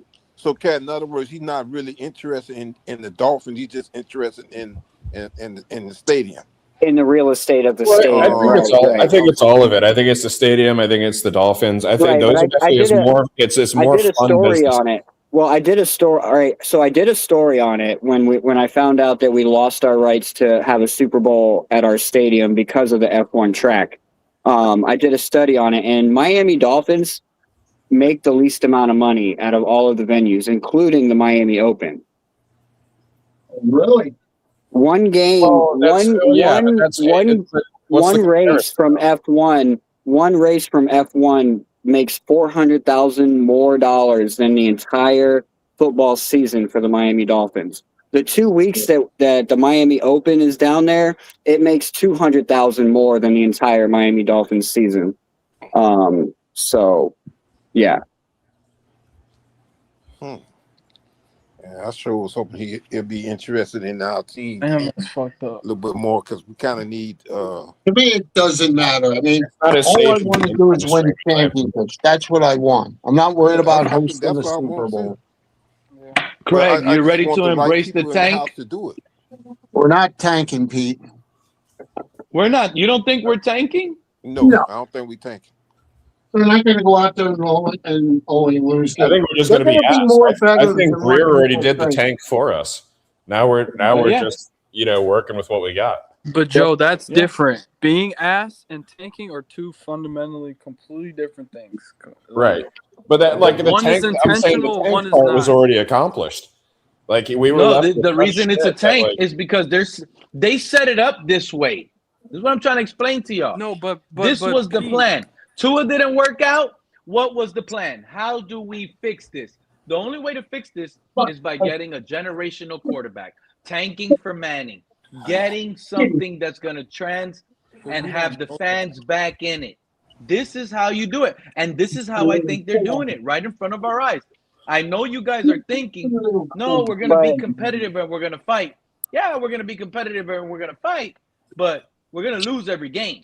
And it's going to be intentional based on what the owner wants. The owner set this up to be this way. I gave you guys a hint. Well, I said, pay attention to how. Here's how I look at it, though. The starting quarterback, he has to run this last year system. He has to. They're not asking Malik Willis to go out there and do your best and create things and tell us what you want, offense, and tell us what system you want so we can win with you. This is not what we're getting. What we're getting from the organization is Malik Willis, stop checking it down. Don't be checking it down, Malik. You had that. You see that out route right there? If you would have threw it on time and you would have just trusted your back foot and just threw it without hesitation and without thinking, you just make that pass, something that he's not comfortable with. And then they're forcing him to do that, something he's not comfortable with because he doesn't know about the touch that it needs. He don't know the arm strength required. See, a lot of quarterbacks, they're see it and throw it type guys. Josh Allen, he's a see it and throw it type guy. There's nothing wrong with being a see it and throw it type guy. You just got to have. Josh Allen has a lot more experience than Malik Willis. Exactly, and he's taller. And he's taller. He can see over the offensive line. He can see more of the field. There's differences. but at the same time, Malik Willis is getting in trouble for not letting him be Malik Willis. Yeah. And these are the signs I'm trying to tell y'all. They're going to force him. What do you and mean? in the game, on 3rd and 7, the coach is going to be telling him in his little radio, if they give you that cover one look, throw the slant. With time, throw the slant. Now what's going to happen? Hike, he's going to go back there like the Karate Kid with a blindfold. Hike, boop, throw the slant. He's going to throw the slant because this is what they're forcing him to do. They're not saying get the first down by any means necessary. Throw it to the open guy. No, they're telling him throw it to the hot route guy. And he's going to be open. And if you throw it to the spot, he should be there at the spot. What is your point? And if he's not at the spot, don't worry, another Malik. thing that I It's found not your out fault, Malik. from He wasn't at the spot. Now we're gonna. What is the Another point thing that you're making, though? Well, hold on. Another thing that I found out from the training camps, from when they were throwing all those interceptions, that they were being told to throw the ball down the field. They didn't want to see any checkdowns in those moments. Exactly. So they were being forced to throw the ball down the field. But for your scenario, Pete, to where you gotta want to tank for the number one guy, it takes a certain type of mindset, right? You got to be in that mindset to where you believe that number one guy is a generational talent. But I don't think Sully thinks like that, and he kind of proved it this year with this draft. I don't think Sully is the type of guy that is looking at that number one prospect and being like, that's a guaranteed game changer. It's guaranteed that if I tank and I get him on my team, it's going to change the outcome. I don't think Sully thinks like that. I don't think he's playing it out like that. And he kind of proved it with the draft this year, right? Drafting a bunch of guys a lot of us didn't have the eyes on. The big names that everybody wasn't telling us that we should have been drafting. He ignored all that. He went with his gut and his intuition and drafted that the way. tail on a donkey to make his draft picks. That's what he did. Time will tell, though, right? Time will tell, right? You could be in 3 years from now, we could be looking back at this draft and saying exactly that, Joe. But it could be the total opposite too. In 3 years, we could be looking back at this draft and being like, "Man, this is what started it all." And now look at us. Right, but if you really look at it, they basically doing what they seen in Green Bay. Because just think about it now. Look at when I say Joe and everybody else, I'm not saying this to say that they did right with what way they drafted, but the way they drafted is similar to, if I'm not mistaken, similar to what's been going on in Green Bay for years. How should I put it? They get players that they feel drunken fit, picks. that they feel fit their team. Yeah, and unfortunately, I feel like that's gonna be the one thing that hurts Sully, right? Because he only knows Green Bay experience. He hasn't been anywhere else. He spent his whole career in Green Bay, so it's like he hasn't really seen it done any other way to really compare, to be like, oh, this works, this doesn't work, and kind of be able to adjust and make what works for you. You know what I mean? So that is going to be the one thing that does hurt him, and the one thing that he's going to have to really dig in and I don't know how he's going to figure it out. Maybe by talking with other people, other GMs, other coaches throughout the years, and just taking their advice. But yeah, didn't he say after the draft is done, like he looked at Sully and say, "I like what we did. We got 13 smart guys." You know what I'm saying? He looked at Hafley and said, "We got 13 smart guys." I feel like that's just kind of like generic post-draft talk. Like that's what everyone. Okay. Well, I'm just telling you what I saw. Smart is that's why I tell them all the time. You're saying the right thing, but it doesn't mean that's what's going on. But Craig, if you don't have any kind of athleticism to you, it doesn't matter how smart you are. You know, imagine Mike McDaniel out there playing wide receiver in the NFL. That's not true. Peyton Manning, he didn't have nothing left in the tank. Peyton Manning had a killer arm, bro. Were gonna win that. Are you talking about the Broncos, Manning? Yeah, the final Super Bowl one that he actually won. Remember the first one he got blown out. Done that year. Legion of Boom. Yeah, he couldn't feel that was smart.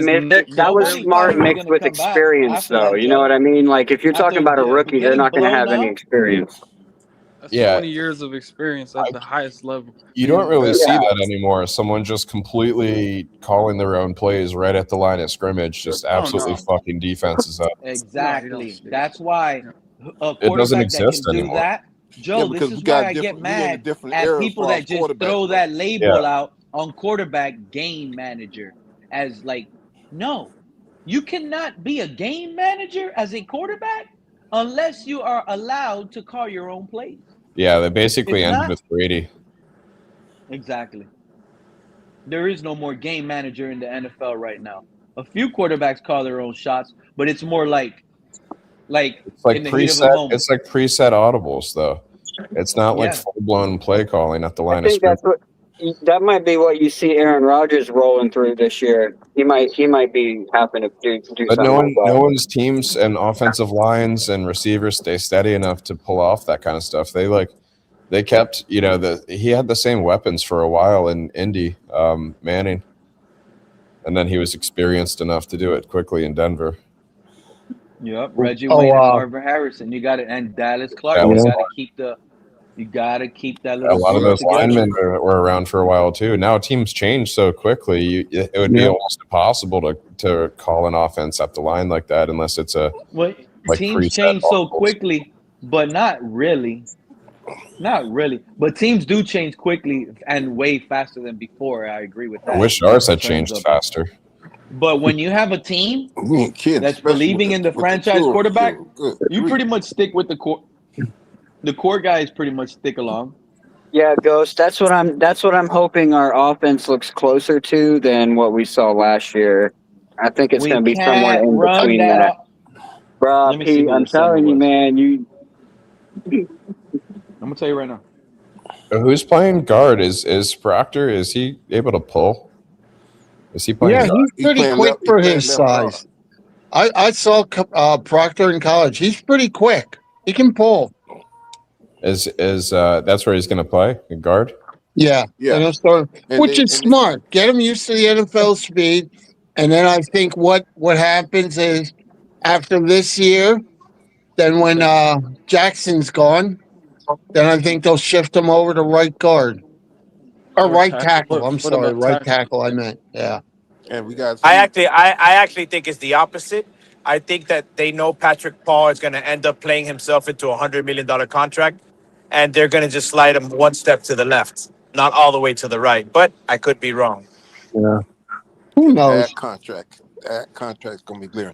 And then also too, with Jordan, we gotta see if he can develop in the spot that they say is his natural spot.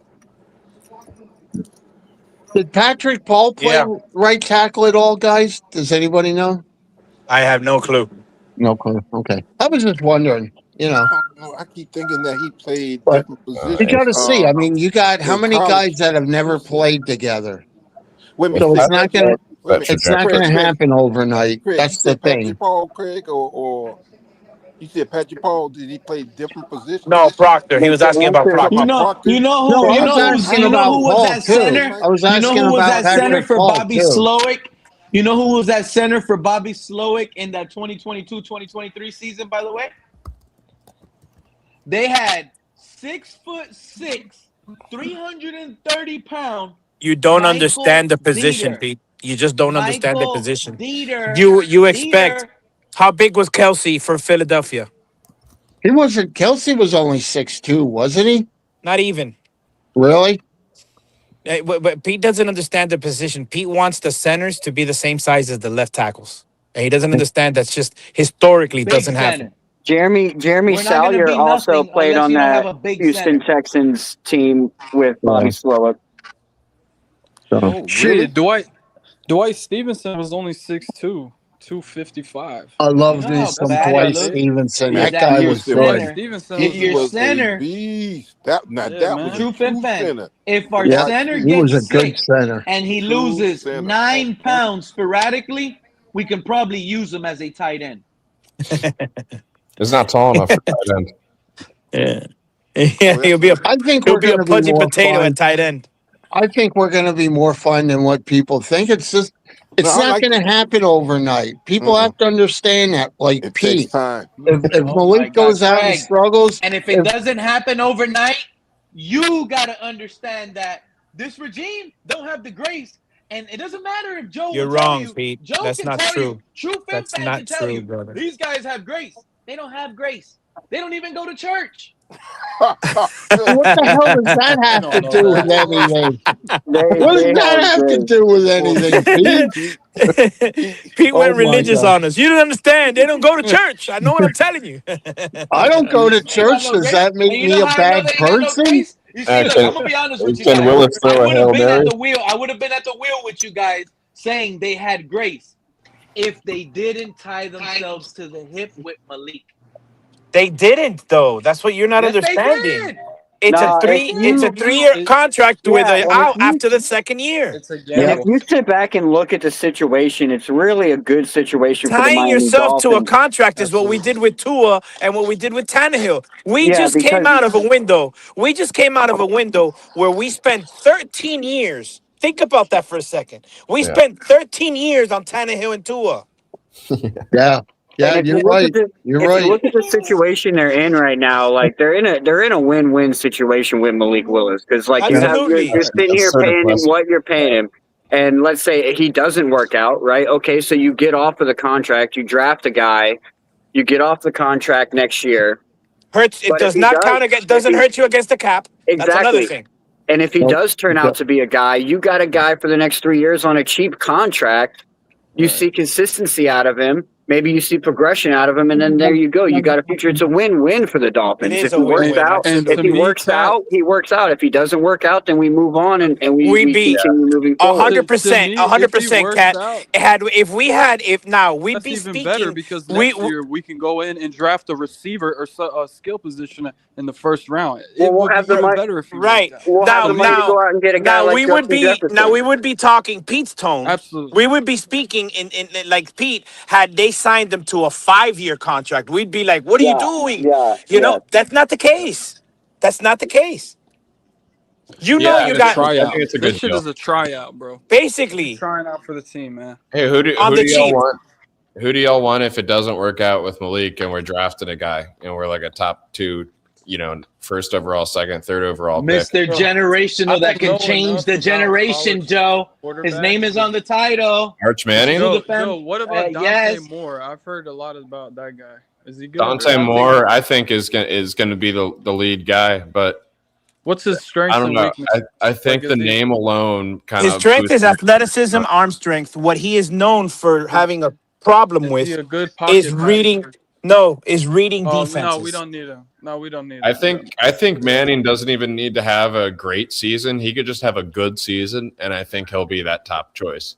Just But on Manning wasn't really Just on name accurate alone. either. Yeah. on Like name he wasn't alone that. as a future franchise guy. If Yeah. people have been looking forward to this in front Well, the office. name alone didn't help him start 2 years in college, Joe.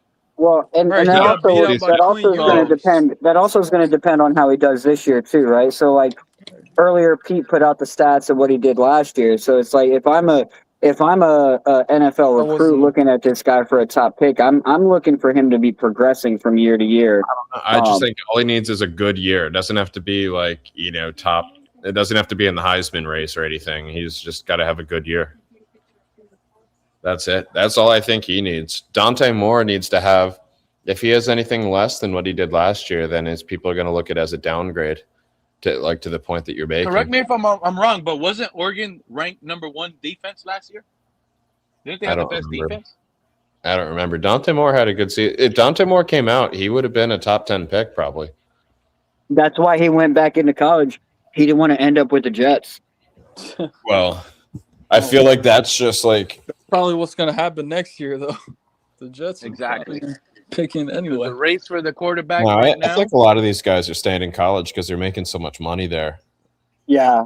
And it's 3 like teams racing for the And there's top less quarterback. responsibility. But I think Cleveland, buttholes. Dolphins. Well, And I think it's a good thing. I think it's a good thing for other reasons. It gets them the money earlier than when they were to get into the NFL. So maybe you can get that splurging and all that extra craziness money. out of the You way can party. before you get into the frat NFL. parties. Yeah, you know what I mean. Get it all out of the way. All that dumb Chat, shit. who would your QB be from the draft? At this point in time? I'll let you know closer to draft time after I watch some football this year because that's what I'm going to be paying attention to, man. I don't When care about Manning the wins that name. natty, I don't care about the everybody's name. gonna be saying, I want to "Bring 'em see home." them in game time, just like how Sully and Hapley talk about how they watch the film. I want to see it in game time moments, bro. I want to see if you're the guy your team's relying on to bring these victories and get these wins. So I'll let you know If you guys thought closer to Fernando that time. Mendoza was good at number 1, Arch Manning is gonna clear that by a mile, and the Dolphins Oh are gonna my draft God. Arch Manning with number 1. Does That's just Texas have a exactly what's tough gonna Pete, I happen. thought you were schedule? Cuban though, man. Come on, what's up with Pete, you? does Texas I'm have a saying, tough Fernando is schedule? the I think future of Arch the Manning is NFL. gonna do what Fernando Mendoza did last year. Manning is gonna That's a go. big He's gonna shoes to win the fill, though. Heisman. He's gonna win the Heisman. He's You gonna saw win the how national Fernando title, Mendoza and after dove winning and the title, he's gonna come get on, man. selected number 1 overall. Just like that. Fernando, watch Fernando actually get in there and shake things up this year for the Raiders in that Absolutely. division. I think he's gonna be good, man. I don't know. Yeah, I Joe, think I he don't has a think he's great. gonna. He's What week do goofy you as think hell, but they'll he's got start grit. him? Joe, I don't think he's gonna play until like week 13, week 14. That's okay. I think he's still going to get some surprise wins for the Raiders.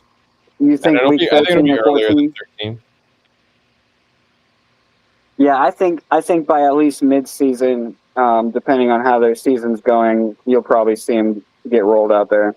Yeah, like week 9, week 10. If Cousins is having like a baller season, then I think they'll keep rolling with Cousins. But yeah, why not? You just let it. You should let that ride out and let him sit behind it. it's a great situation that they're in. Aside from the division that the Raiders are in, they're in a great situation right now. They just got to get a few receivers next year, and they're going to be a beast. Assuming that the John T. I think the Raiders are going to get Jeremiah Smith next year, Joe. If they're picking there, he's gonna be the first non QB off the board. Yeah, they're barring definitely any injury. The Raiders top 5 next year: Dolphins, Raiders, Browns. I think the Browns are going to be good. I think the Browns Joe, will be better than people think. Joe, they're a shit show. Come on. They just have to. They just have to. If they can figure it out at QB, if what's his name can sexual predator in Shaduki Sanders. If the Q they have a worse wide receiver room than we do. Not anymore. Little midget. Not anymore. Who did they add? They drafted Boston and Concepcion. Oh yeah, It's going to be a very good team. They got and then they have very, very good defenders. They're the last 2 years of defensive rookie of the years they have. So they have very good young defensive players, and they're not going to be the same old Browns if they could figure out the QB. Quinshon Judkins, he's decent. I like him, but I don't know. I saw the practices and Shador Sanders throwing the ball. He's throwing the ball into the lineman's head. I don't have. You know who I think is going to surprise people next year, but it might be like a late. I think the coach Riley Leonard. I don't know why, but I just saw like something in Riley Leonard with the coach. What do you I mean? saw the coach play last year. The quarterback. He's the backup quarterback. Leonard? Yeah, Riley Leonard. He looks special. What about Daniel Jones? When he plays? But so Daniel he looks Jones special, but Malik Willis ain't shit. But he's coming that's back. What I'm trying to tell you. I said Malik Willis looks sense. special. But did you see how the coach were using Riley Leonard last year? Run design, quarterback run design. I saw Phillip Rivers come in and expose how bad before they signed Riley Leonard. And played I saw like Daniel 2 games. Jones winning the games. When he got hurt, they Riley Leonard. Yeah, Riley but Leonard hold played on. like 2 I like games. to speak on that one as well because that was the same situation with the Dolphins in 2023. The Colts just came out and surprised everybody with the whole Tyler Warren. Tyler Warren came out, Jonathan Taylor, Daniel Jones, it was a surprise, and then it went downhill from there. I don't think they're as good as... Well, Daniel Jones played very well, but he got hurt. So gotta give them some credit. I mean, they played And well. that Colts team, the if you running click back. it with Daniel Jones and Jonathan Taylor, and Yeah, they don't. I don't. Taylor. What do they have at receiver? Because they lost Pittman, right? So now it's I think they have Alec Alex Pierce. Pierce. he doesn't scare me. And he's actually dealing with an injury right now too. Yeah, I Not don't know to who cut else this they one have. short, but I got one little Tyler quick last segment before we go. I'm gonna be live tomorrow. If God is good, we're here live back tomorrow, kicking it with you guys again. But before we go this time, I want your way too early prediction for each division, starting with the AFC East. Who do you guys think wins the division here in this season? Bills. Oh man, yeah, probably the Bills. They got Patriots. the DJ Bills. Moore, I think the Patriots take Mike a major Vrabel. step lead. I think that's gonna fuck them over a little bit. Yep. Yeah. Yeah, coach is distracted. The team's facing a harder schedule. Yo, Yeah, Hey, his son talking just about got coach arrested distraction, too. did y'all see about Diana Rossini getting her way out of a ticket, talking Yeah. all that source talk? Well, the funny thing is, she went on a show and talked about it and made it sound way different than it actually was. So they released the body cam footage. That is crap. She's down bad, bro. She got pulled over. What happened? That lady has been lying for so long. What She about the AFC North? She got a long time ago. She got pulled over and she asked the guy what team he was a fan of, and then she shows text messages with the Vikings head coach. So to try to get out of it. I also have the Bills at the AFC East as well, Joe. I got these guys running away with. I got the Patriots. No. 10 and 7. I got the I think the Bengals. Patriots take a major league, and I've said it, guys. I think AJ Brown's going to hurt them more than help them. I forgot about that. I don't think it's going to hurt them. I just don't think it's going to. I think the Patriots are going to win like help 8 to 9 games this year, and I'm just being honest. So you got the Bills. The Bills are going to run away with this division, Joe. This year, the Bills are going to run away with So you think the new coach is going to work out? Getting rid of McDermott's going to be the right move? I don't know about defense though. They had Jordan Poyer. They had a bunch of bombs last year. Yeah, and they got a new defensive scheme too. Yeah, so that might. And be the new stadium. I believe they'll have a stadium curse, but I think they're still going to win the division. You know, have you guys seen the I got the Bengals tied with the Rams for the most wins this upcoming season, and that's who I have projected as the Super Bowl. By the way, I think it's going to be the Rams versus the Bengals in the Super Bowl. And this is way too early. It could change. This is why I'm saying it right now. Everybody's healthy right now.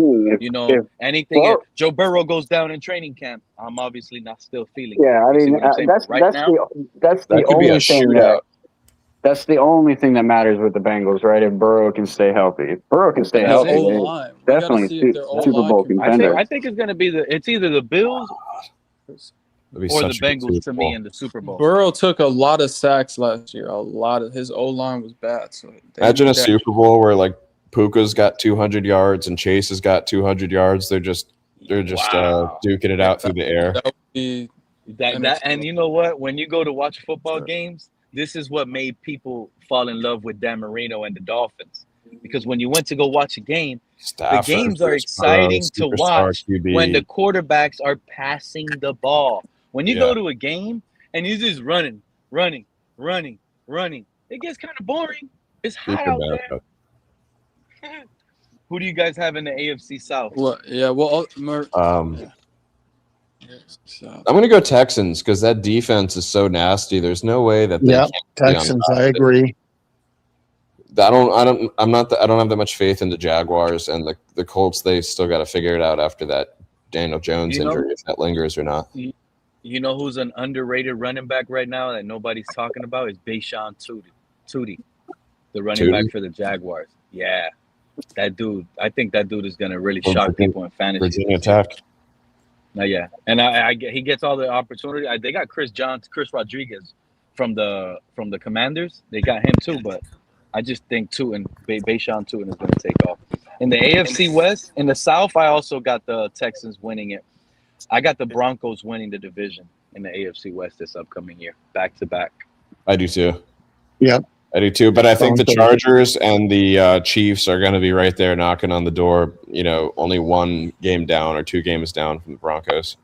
I think all 3 of those teams. I think. That's exactly what I was going to say, Joe. Chiefs, Chargers, and Broncos all make playoffs. Yeah, because only one team. I think only one team from ours is going to make the playoffs. I think the Patriots are going to have a huge step back. I agree with that too. Yep. NFC East, I got the Eagles. I don't know why. You missed the AFC North. AFC North? I said the AFC North.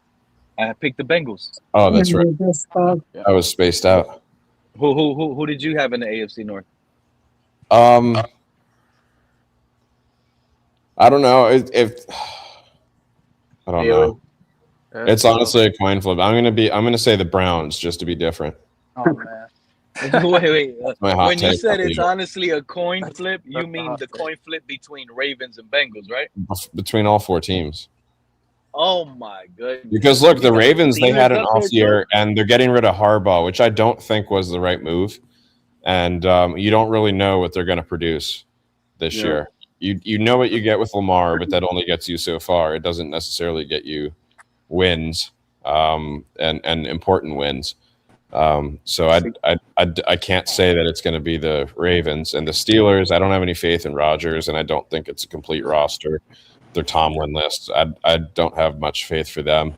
The Bengals, every team in that division changed their head coach except the Bengals. And can you put together a defense in one offseason? We'll see with the Bengals. If their defense is anything, it'll probably be them. But the Browns, they've had 2 nasty drafts back to back, and now I think they had a great move by moving on from Garrett, even though he's a huge game changer. They got a great player for him, and he's the former defensive player of the year. So now they have Verse and Schwessinger on defense. They're going to be able to build around that. And the receivers are going to be good too. Boston's I wish we had drafted him. I really like. We'd be talking about how good of a number 1 receiver Boston's going to be for us. Tell my Dave Boston son. No relation between the Bostons. No. What do you guys got in the NFC East? I got the Eagles. But I like the Cowboys too. Yeah, I don't know. I want to say Eagles, but I wouldn't be surprised if the Cowboys defense can step up. I would not be surprised with them winning that division. I'm gonna go with the Cowboys. So are the Commanders bums now? Because a few years ago we were all over the Commanders and Jaden Daniels, but they're not. Not a few years ago. It's 2 years bums, ago. But their running game, in my opinion, their running game lacks what it needs for a championship. That's it. And you know what's crazy? It's the same thing as Stroud and Hurts we were talking about before. How quickly the tides turn on these QBs. Mm-hmm. Yep, I like the Eagles too to win that division. And you remember, a lot of it has to do with the injury to Jaden Daniels. It didn't look good either. Yeah. I think I go Eagles. Eagles. I don't think the Giants are anywhere close, and the Cowboys, it's kind of a coin toss. They still got those nasty receivers, but I think, right? Or did Pickens go somewhere? No, he's still there. Didn't Pickens re-sign a big contract or something? Yeah. So they have CeeDee Lamb and Pickens. That's dangerous no matter who's throwing the ball. And Javonte Williams has been working out as well in their running game. Yes. Yes. I think any running back will work out. So that's why it depends on their defense. If their defense can hold teams to under 28, the Dallas Cowboys win a lot more games. They're usually in their games though. It's not like they're getting their cheeks. That's what I'm saying. They usually lose. Yeah. They're playing 35 to 38 point games. It's and they're losing. And so that's why they want Brooks. That's the reason why they want Brooks. Jordan Brooks. Yeah, they're trying to bolster that defense. That would be a good trade, to be honest. That's why they got Caleb Downs to try and bolster that. Oh my gosh! Don't get me started on that. He should be a Dolphin. Well, he should be the captain of our defense for the next 8 years. But Ruben Bain might be a problem. He might end up being Well, we don't play him this year, so. Yeah, Ruben Bain's gonna make a defense for sure. He might be a good player.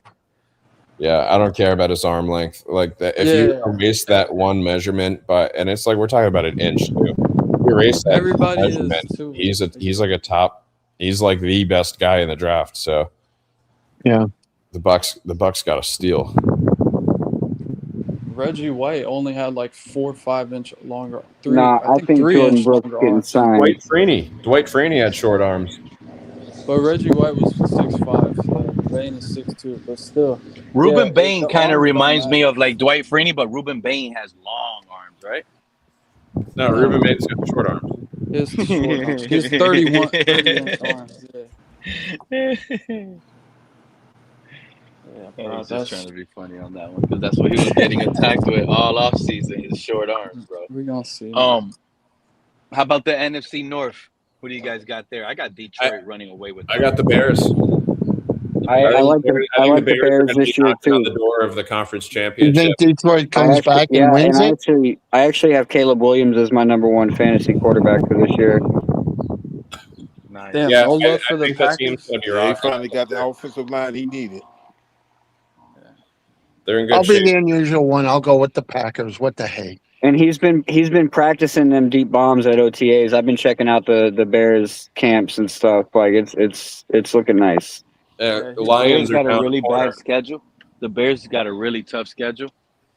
But And I like the honestly, Bears. with I the think Lions, the NFC North might be the division like the AFC West. It might have 3 teams in the playoffs: Packers, Bears, and Lions. I just can't see it with the Lions because like the injuries are always a thing with the Lions.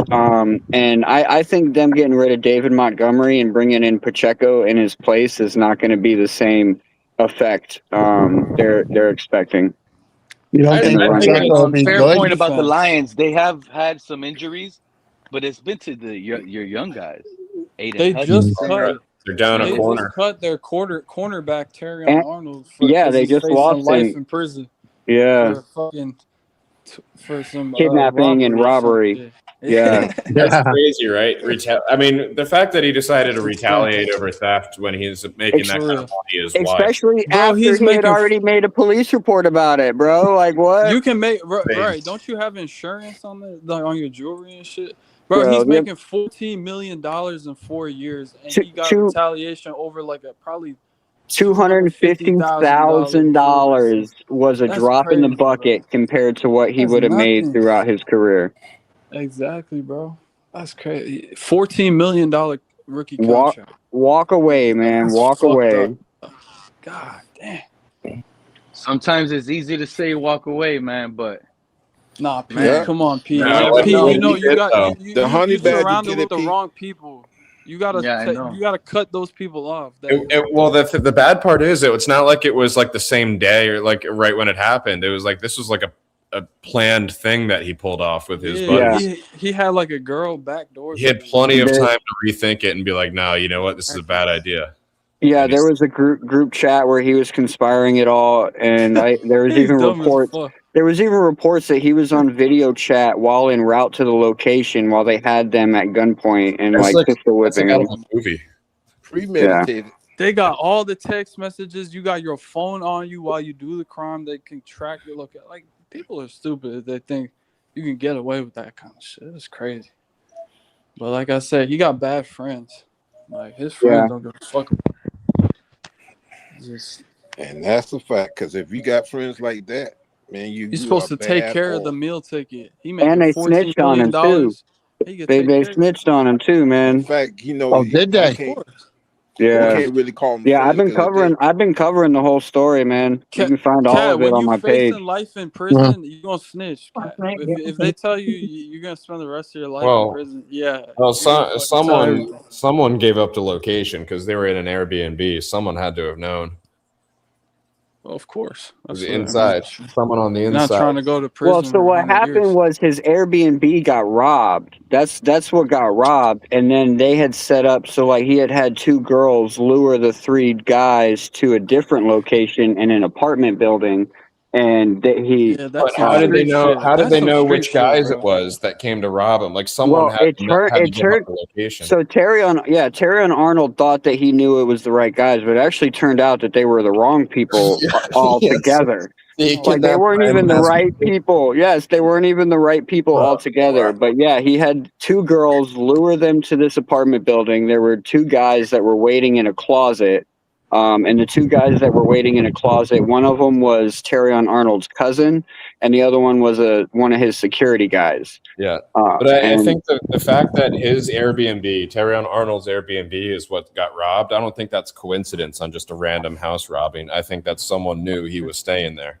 Well, obviously, like that, you probably got to go back to the Airbnb person itself, right? That would be either that or somebody on your inside circle is telling. Right, that's what I'm saying. It's someone on his inside circle is saying, yeah, they're going to be here. Well, I mean, it could also be the Airbnb host too. You know what I mean? Like, you don't really know. Like the fact that like that person, I guess maybe, I don't know. It's usually they're not very shady people that have the Airbnbs. They're kind of. You're right. Usually they're not, but I've been around some Airbnbs. I'm pretty.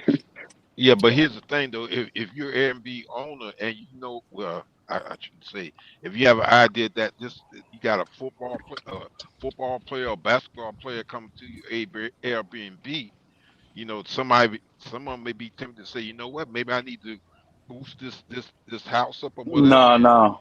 That they actually, I mean, it makes sense what you're saying, Mr. Puck, but 99% of the time, football players don't put their information on rentals and things like that. They either use their company information, like they'll have a LLC, and at the end of the day, there's ways so you don't have to give your name. Inside. And at the end of the day, too, Terrion Arnold wasn't that famous of a football player, anyways. So it had to be somebody in the inner circle. If we think about it, it's not like he was a Peyton Manning or Tom Brady or something. You know, like this is he's what, in his second or third year. I wonder if the person that gave up the information was part of the group that went to go kidnap the random people. That'd be pretty funny. And we gotta also even if this is they got the money from him, it's and like help him look for the guy. Some people don't grow out of it, and it's unfortunate. Like the NFL route could be a blessing financially to a lot of people because that's the ultimate goal. But with having those financials, some people it doesn't mix in well, and it sucks to say, but this is why a lot of athletes, they go broke, they gamble, they do the wrong things, and then and a lot of these football players, they're not coming from the safest, quietest neighborhoods either. They could easily used to be in a gang. They could easily have still be ties to gangs. Only because they made it to the NFL doesn't mean they let that stuff go. And if these people don't learn how to let it go, for example, and I'm not saying Arnold was a gang member or anything like that. What I'm saying is the way he retaliated was in a mafia street type shit. gang street stuff. Yeah. And if you are in the street stuff, right, when you sign that rookie contract and get millions, that should be the day you left the streets.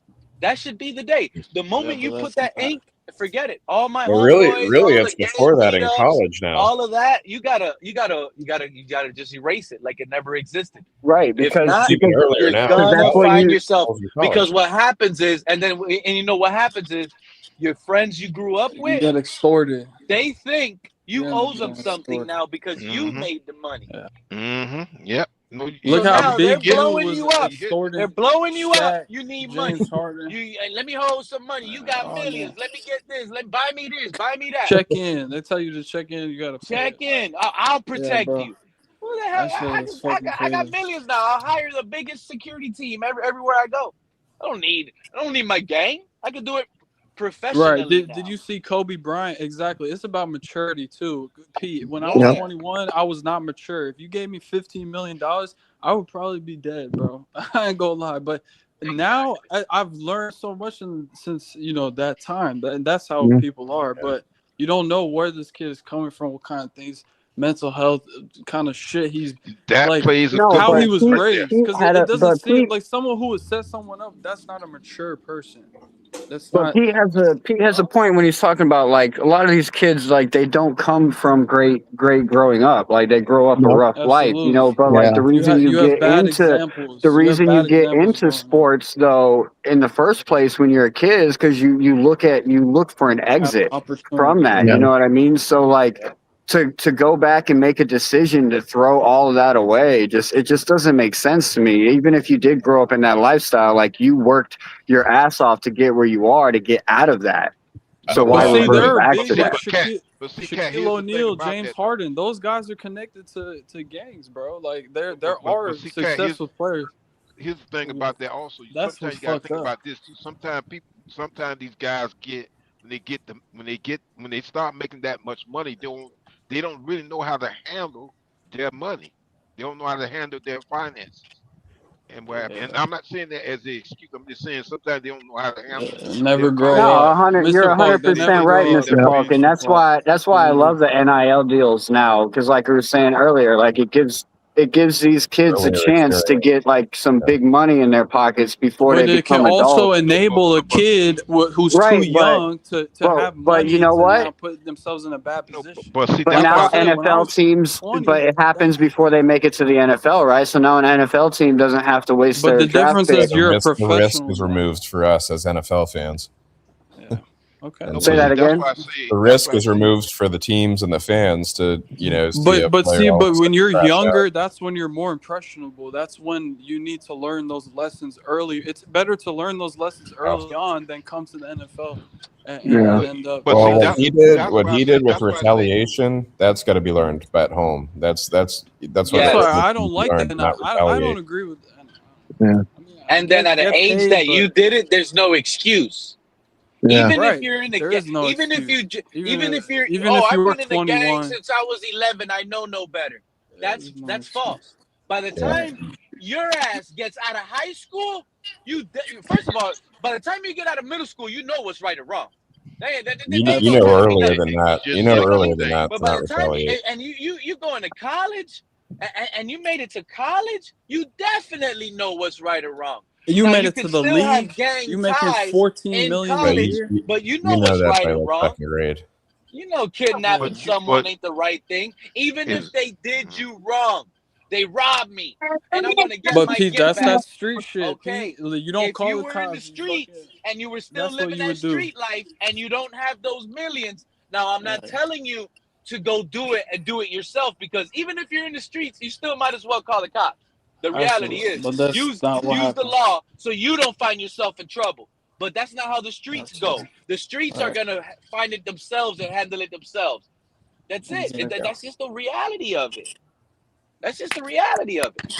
Terrion Arnold acted like he was some sort of street dude with no brain and no knowledge to retaliate someone. Like you would think it was like some sort of drug cartel to be kidnapping Say someone. what cartel.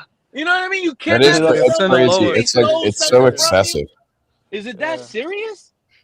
And it was such a simple thing too. Like I'm pretty sure the kidnapping wasn't intentional because it was just a matter of them taking them from one place and putting them in their car. Yeah, that's kidnapping against And your that's will. kidnapping because that's kidnapping. you forcefully took them from Just one place at to gunpoint. another. And Yeah, come on, man. premeditated. That's the other thing too. When you talk, Yeah. see, here's the thing. And I'm gonna say this, and I can be wrong, and unless this is mental illness or other things involved.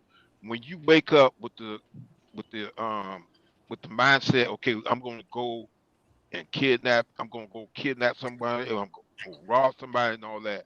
That means that it's something going on in you that you need to correct. If it's mental, then you need to Nah. You see, that's another thing, Mr. Pop. People need to start being accountable for what they do Yeah, and you stop got to using take mental accountability for as your a No. way of actions. an Listen, excuse. I'm not Yeah. It ain't saying that. mental. I'm not making no excuses. Speaking of accountability, do you I'm want to just hear saying. I'm just saying, Mr. Brandon I'm not Pop. saying that to Sorestein? make. Like in Listen. general, I'm not saying. No, I'm no, just no, saying no. in Hold general. up, Pete. Hold up. Let me say this, Pete, because I've been raised this way ever since I was a little kid. Once you reach a certain point in life, you know right from wrong. Period. You know right from wrong, and hopefully it's not too late to know right from wrong and what have you. But I knew it was wrong in elementary to take out a gun on someone and pull it out on them. You don't learn exactly, that I'm in not making no elementary? excuse. I'm not making no excuses for people when they do things wrong. Now, don't get the wrong I'm not idea. saying you're making excuses. What I'm saying is I'm tired of people committing crimes and then lawyers or people feel bad. No, he has mental problems. Let's stop with all that mental problem stuff. What he did does not validate someone that has mental problems. Someone that has mental problems say that, will Pete. strictly be in a mental hospital because they are mentally ill. You know what mentally ill is? Well, two Someone things that can be true. someone You that is can liable commit to run a in crime front of a and car that's driving on the road because they know no better. That's a mentally ill person. Someone that would run across the street with no conscience of cars hitting them. Someone that will jump off a bridge with no conscience that they will get hurt if they land on the ground. That's mental illness. Not someone that knows how to load a gun, clean the bullets, hide the evidence. Not those people. They just want to get away with shit. And then they think they can use mental. Here's a perfect example. Here's a perfect example, Pete. Hold on. His thing is not mental. His thing is Pete, retaliation.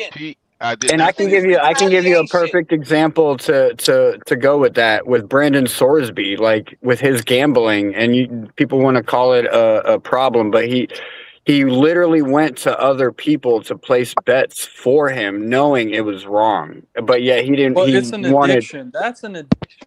That's different. That's like you're addicted to a drug. Like Bro, he knows it's wrong, but his brain has been rewired. Let me tell you why I love gambling. He Let needs me tell you help. why I love That's gambling. different.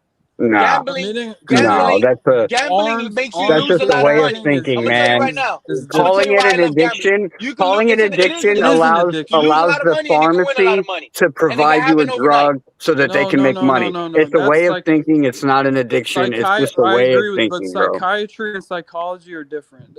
I agree with you. You don't take a drug, but that's absolutely, bro. I've been around these fields and these kinds of people before. It is an addiction. It's similar to like alcohol or something like that, where you physically they can't stop. They need to be put in a facility where they don't have access to it for a long time, so they can retrain their brain. That's literally what happens. I know one thing. But yeah, go ahead. Yeah, I was gonna say you can be mentally ill and commit crimes. Like a lot of serial killers are psychotic. They have antisocial personality disorder. They don't listen to rules. So those two things can be true, but it doesn't excuse You the cannot actions. be a It doesn't serial excuse killer. the actions You at cannot all, be a serial because he's in his killer, right mind. get away for a long time, and No, you then can't use get the away with it. excuse I that you're agree. mentally ill. It's not the I'm excuse. sorry. It's a coexisting condition that doesn't excuse anything. He could, but we don't know. I'm not his fucking therapist. I don't know what psychologist. I don't know what he deals with. It's a diabolical mental, and it's an evil thought to sit here and plot on another human being, take their life away from them, and then after you over do that, 200,000. you thought about it, you did it. Now you found a way to try to not get caught, and you think this person That's is why mental? he's facing life in prison, Pete. I agree with you. Someone that has the thought process of to think about something on how to get away with something, those are not mental people. But he could be psychotic. Like, he could be a psychopath, listen, bro. Pete. Like, we I don't didn't know. say that.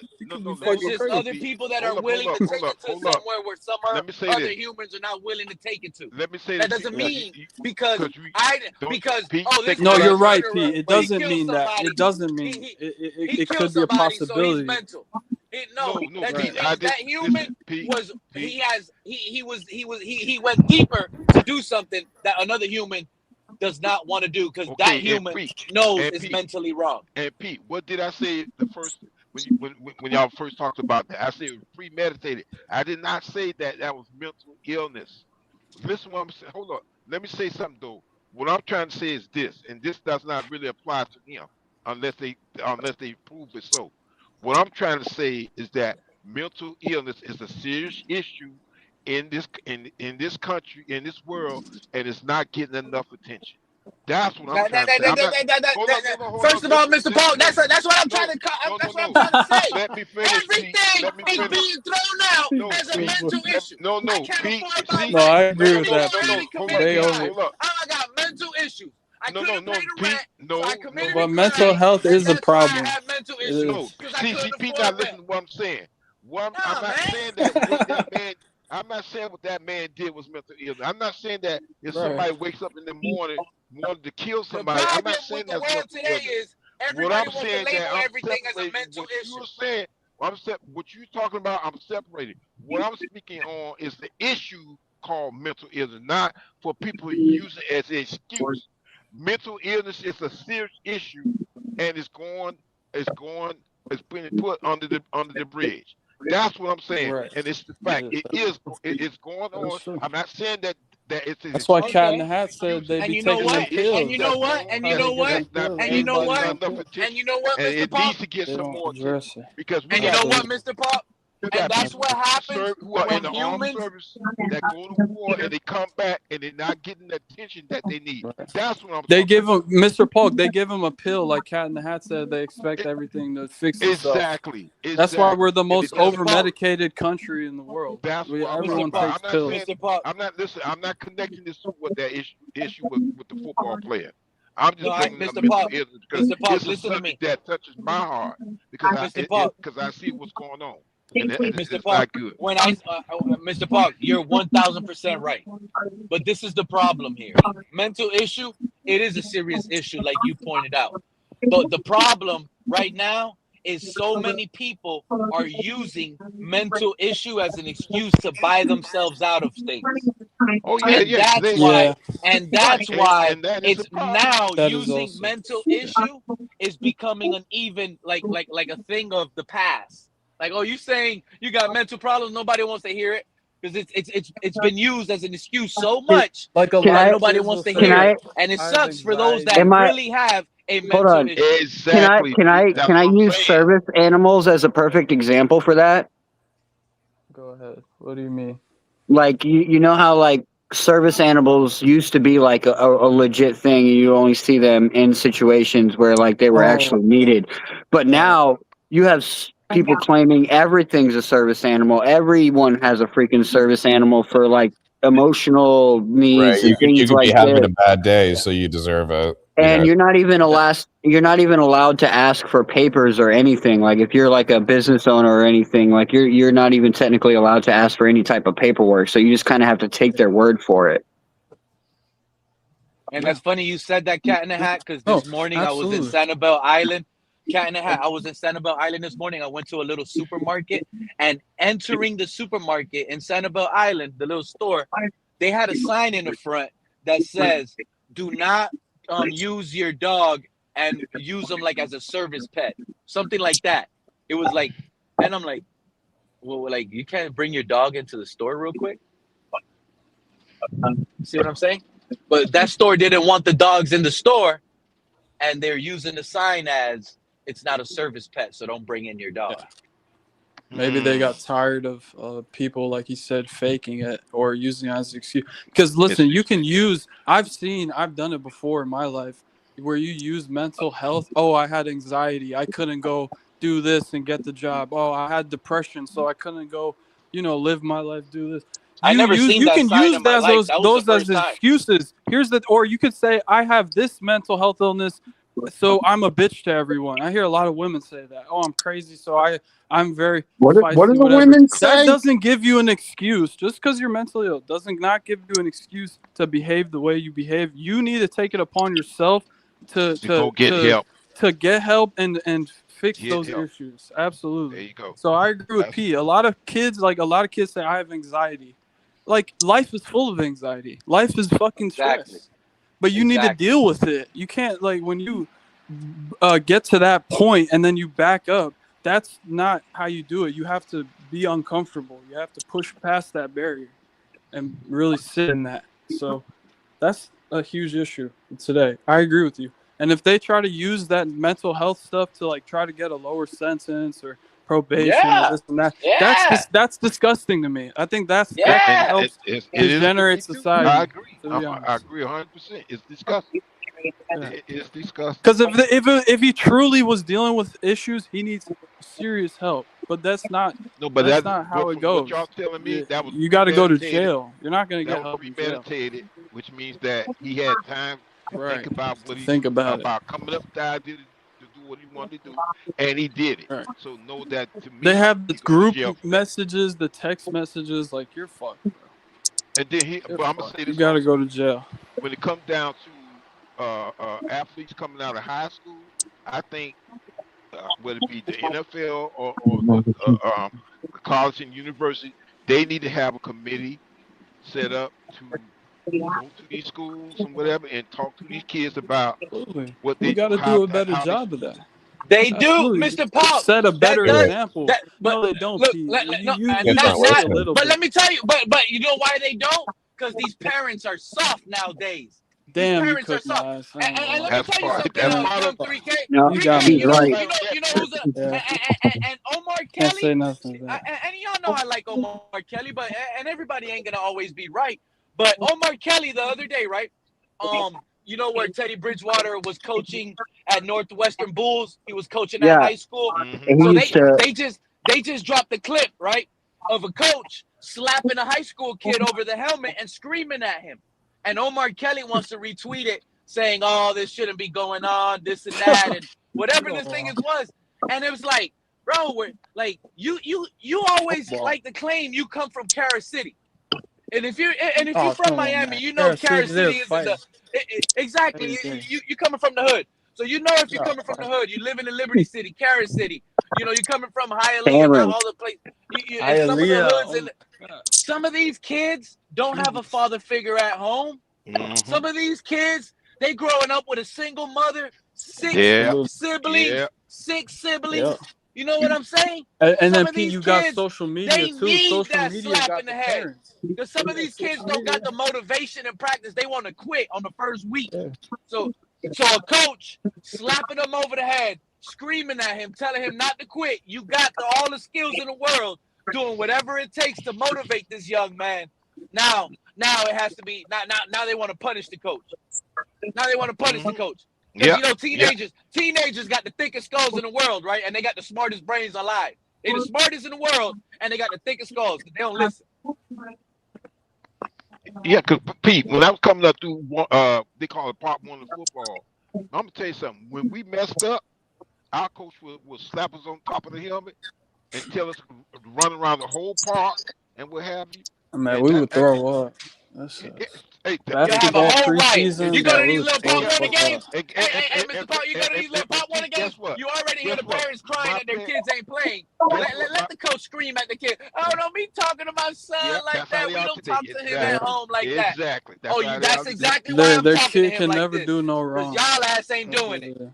hmm And P, a lot of the mothers, a lot of the parents, they be on social media. They're on Facebook half the time. They They not be, even yeah, they not they're not even looking. they're present with the kid, or they give the kid a tablet at like 5 years old. You take that shit away from them, they start crying. It's literally like drugs, bro. So we got social media raising our kids. That's another thing. They be Yeah, watching crazy AI, movies. They be watching AI, sexual stuff. They be watching AI. all type like at a young age. You know that hmm fucks your head up too. Yeah, Kid is not Yeah, supposed but you know to what's real watch bad about social porn. media, guys? When these What's that, kids Craig? get bullied on social media, saying you're Oh yeah, stupid, you're fat. yeah, hmm because it's easy to escape on the internet. Just Yeah, And you know what I'm saying, see, though. just shit but on see, everyone. to pick back on what you said, Craig. What's sad about it is that some kids commit suicide over that. That's what's sad. Right, and their parents aren't there to just tell them, "Honey, shut the computer down. Go out. Let's go for a walk. Let's bond. Let's speak. They don't have time. Let's Some have of a them don't. hobby. Let's start a hobby. Get off the hmm computer." I wasn't even allowed to watch TV, computer, none of that till I was like in high school. So I was shit. My dad was strict, but it paid Man, off my because parents were you strict spend too. your time reading, going on the bicycle, going on hikes, traveling Yeah. to camping, doing camping, fishing. Playing And basketball. that's That's what we another did. thing. And even if you don't even have to be strict as a parent. Yeah, that's My a little bit parents too weren't much. strict. They weren't strict Yeah. on me.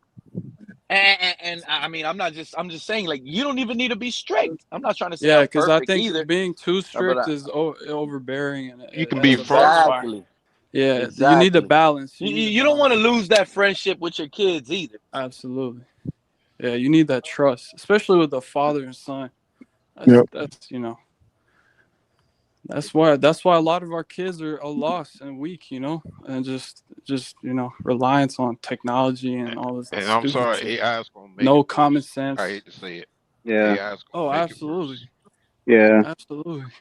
Now I can just go in and type anything on AI, and now I think it's correct. Oh, this is what it is. It's just stupid. It's a more advanced version of YouTube, and I hope that you know what it is, Mr. I Paul? hope I think hope we my don't kids like that listen AI to because we me. didn't get to use it in high school, bro. Well, Be if you honest. think about Yeah, it, exactly. it's just a more We had advanced. to go Hold the on. long way. We had to I had read to the fucking book. read, We go had to to the write library. the book. Oh my Exactly. God. We had to, Pete, when it came, it was no such thing as when I was coming up But in these school. kids As don't even far as got to go to math, school with a. They don't. You tell them, hey, take out Pete, your they don't number even 2 write pencil. on paper no more. They don't. write on No. the Hey, tablet. you tell one of these we had kids, crazy. take out your number 2 pencil. They gonna take out 2 Pete, pencils. They number don't know 2 what a pencil. number 2 pencil Take is. out that No, number 2 and pencil and figure out that math problem right there. Listen, you gonna get the teacher gonna give you your paper with the math problems on They're there. gonna get You have mad at another you. piece of paper and what you that guys are figure out your math problem. That's They're how what gonna you get guys are mad at you, saying and they're about gonna tell you, AI. Mr. Paul, why do I It's gotta take out my not. pencil when all I gotta do is tell YouTube what is 2 plus 2? There you go. Exactly. That's And, when we become and stupid. Right, and what you guys are saying about AI isn't wrong, and it's not just affecting the kids too. I mean, we have adults that are living their lives based on what AI tells them to do. I mean, you literally can just like My own mother, tell man. it. My You own can tell mother. it My how to mother has build your plan, conversations with AI. and that's why I hope my talks to this kids. fucking thing like I it's hope my real. kids are listening to me when I tell them like it's a tool. It's not a toy. You know, it's just like when YouTube came out. It's not a If real you used person. it, if you used it as a tool to learn things and help you become better at what you're trying to do, then that's the real like use for it. Like if you use it as a toy, now it's like determining everything you do. And now at a certain point, we're gonna have people out there that literally don't know how to think for themselves, and that's People what will the be government repeating the wants. same sentences That's word what for the word government without wants, though. knowing They it. want people They that write the won't think same for shit on themselves, AI. that they're just going to rely on AI to make all of their decisions. We're already seeing it in the schools with them writing their essays and things like that. I've had to deal with it with my daughter. I had to like I take it would have away did that. and have a talk with her and shit. blame So So, I hey, don't Cat, blame. A kid I is tell gonna you do what a what, kid does. get on, But Cat, if you get on Facebook Messenger and type something to somebody, AI is already anticipating what you're about to say. The funny thing about that, and I'm gonna end that. I will be live tomorrow for sure. But Bigota is having a convo with AI. That's what happened to me. Not like I would say like a month ago. I found myself having a conversation with AI for like 25 minutes, yeah, all my over, mom and I did forgot the name of the because I thought my dog ended up getting some sort of worms. So then AI. So I asked AI what like does my dog have worms? And then AI was asking me what symptoms. Then I told her one symptom. Then she broke that down. But then I had to tell her something else. And then she broke that down. And then I'm telling her, and it just the conversation. I found myself talking about this dog stuff for like an hour, dude. It just carried on. It never stopped. I was like, what is going on? I just learned everything about this worm. But you guys, Still more and that's interesting than what it's meant for, though, right? That's like to it's help cheaper than a you. doctor's visit. So it's still more interesting than Color's explanation of AI the other day. That shit put me to sleep. This was like quantum physics. I was trying to Color put you to sleep. He got so mad too. Oh yeah. He hasn't been up on the panel ever since. I don't know why. But hey, fellas, I'm gonna chop it up with you guys tomorrow if God is good. Appreciate each and every single last one of you. This ending conversation with this mental stuff and everything. I'm glad it went out there. It got some perspective. Hopefully, some people listen to it. Shout out to you, Mr. Park, Joe, 3K, Craig.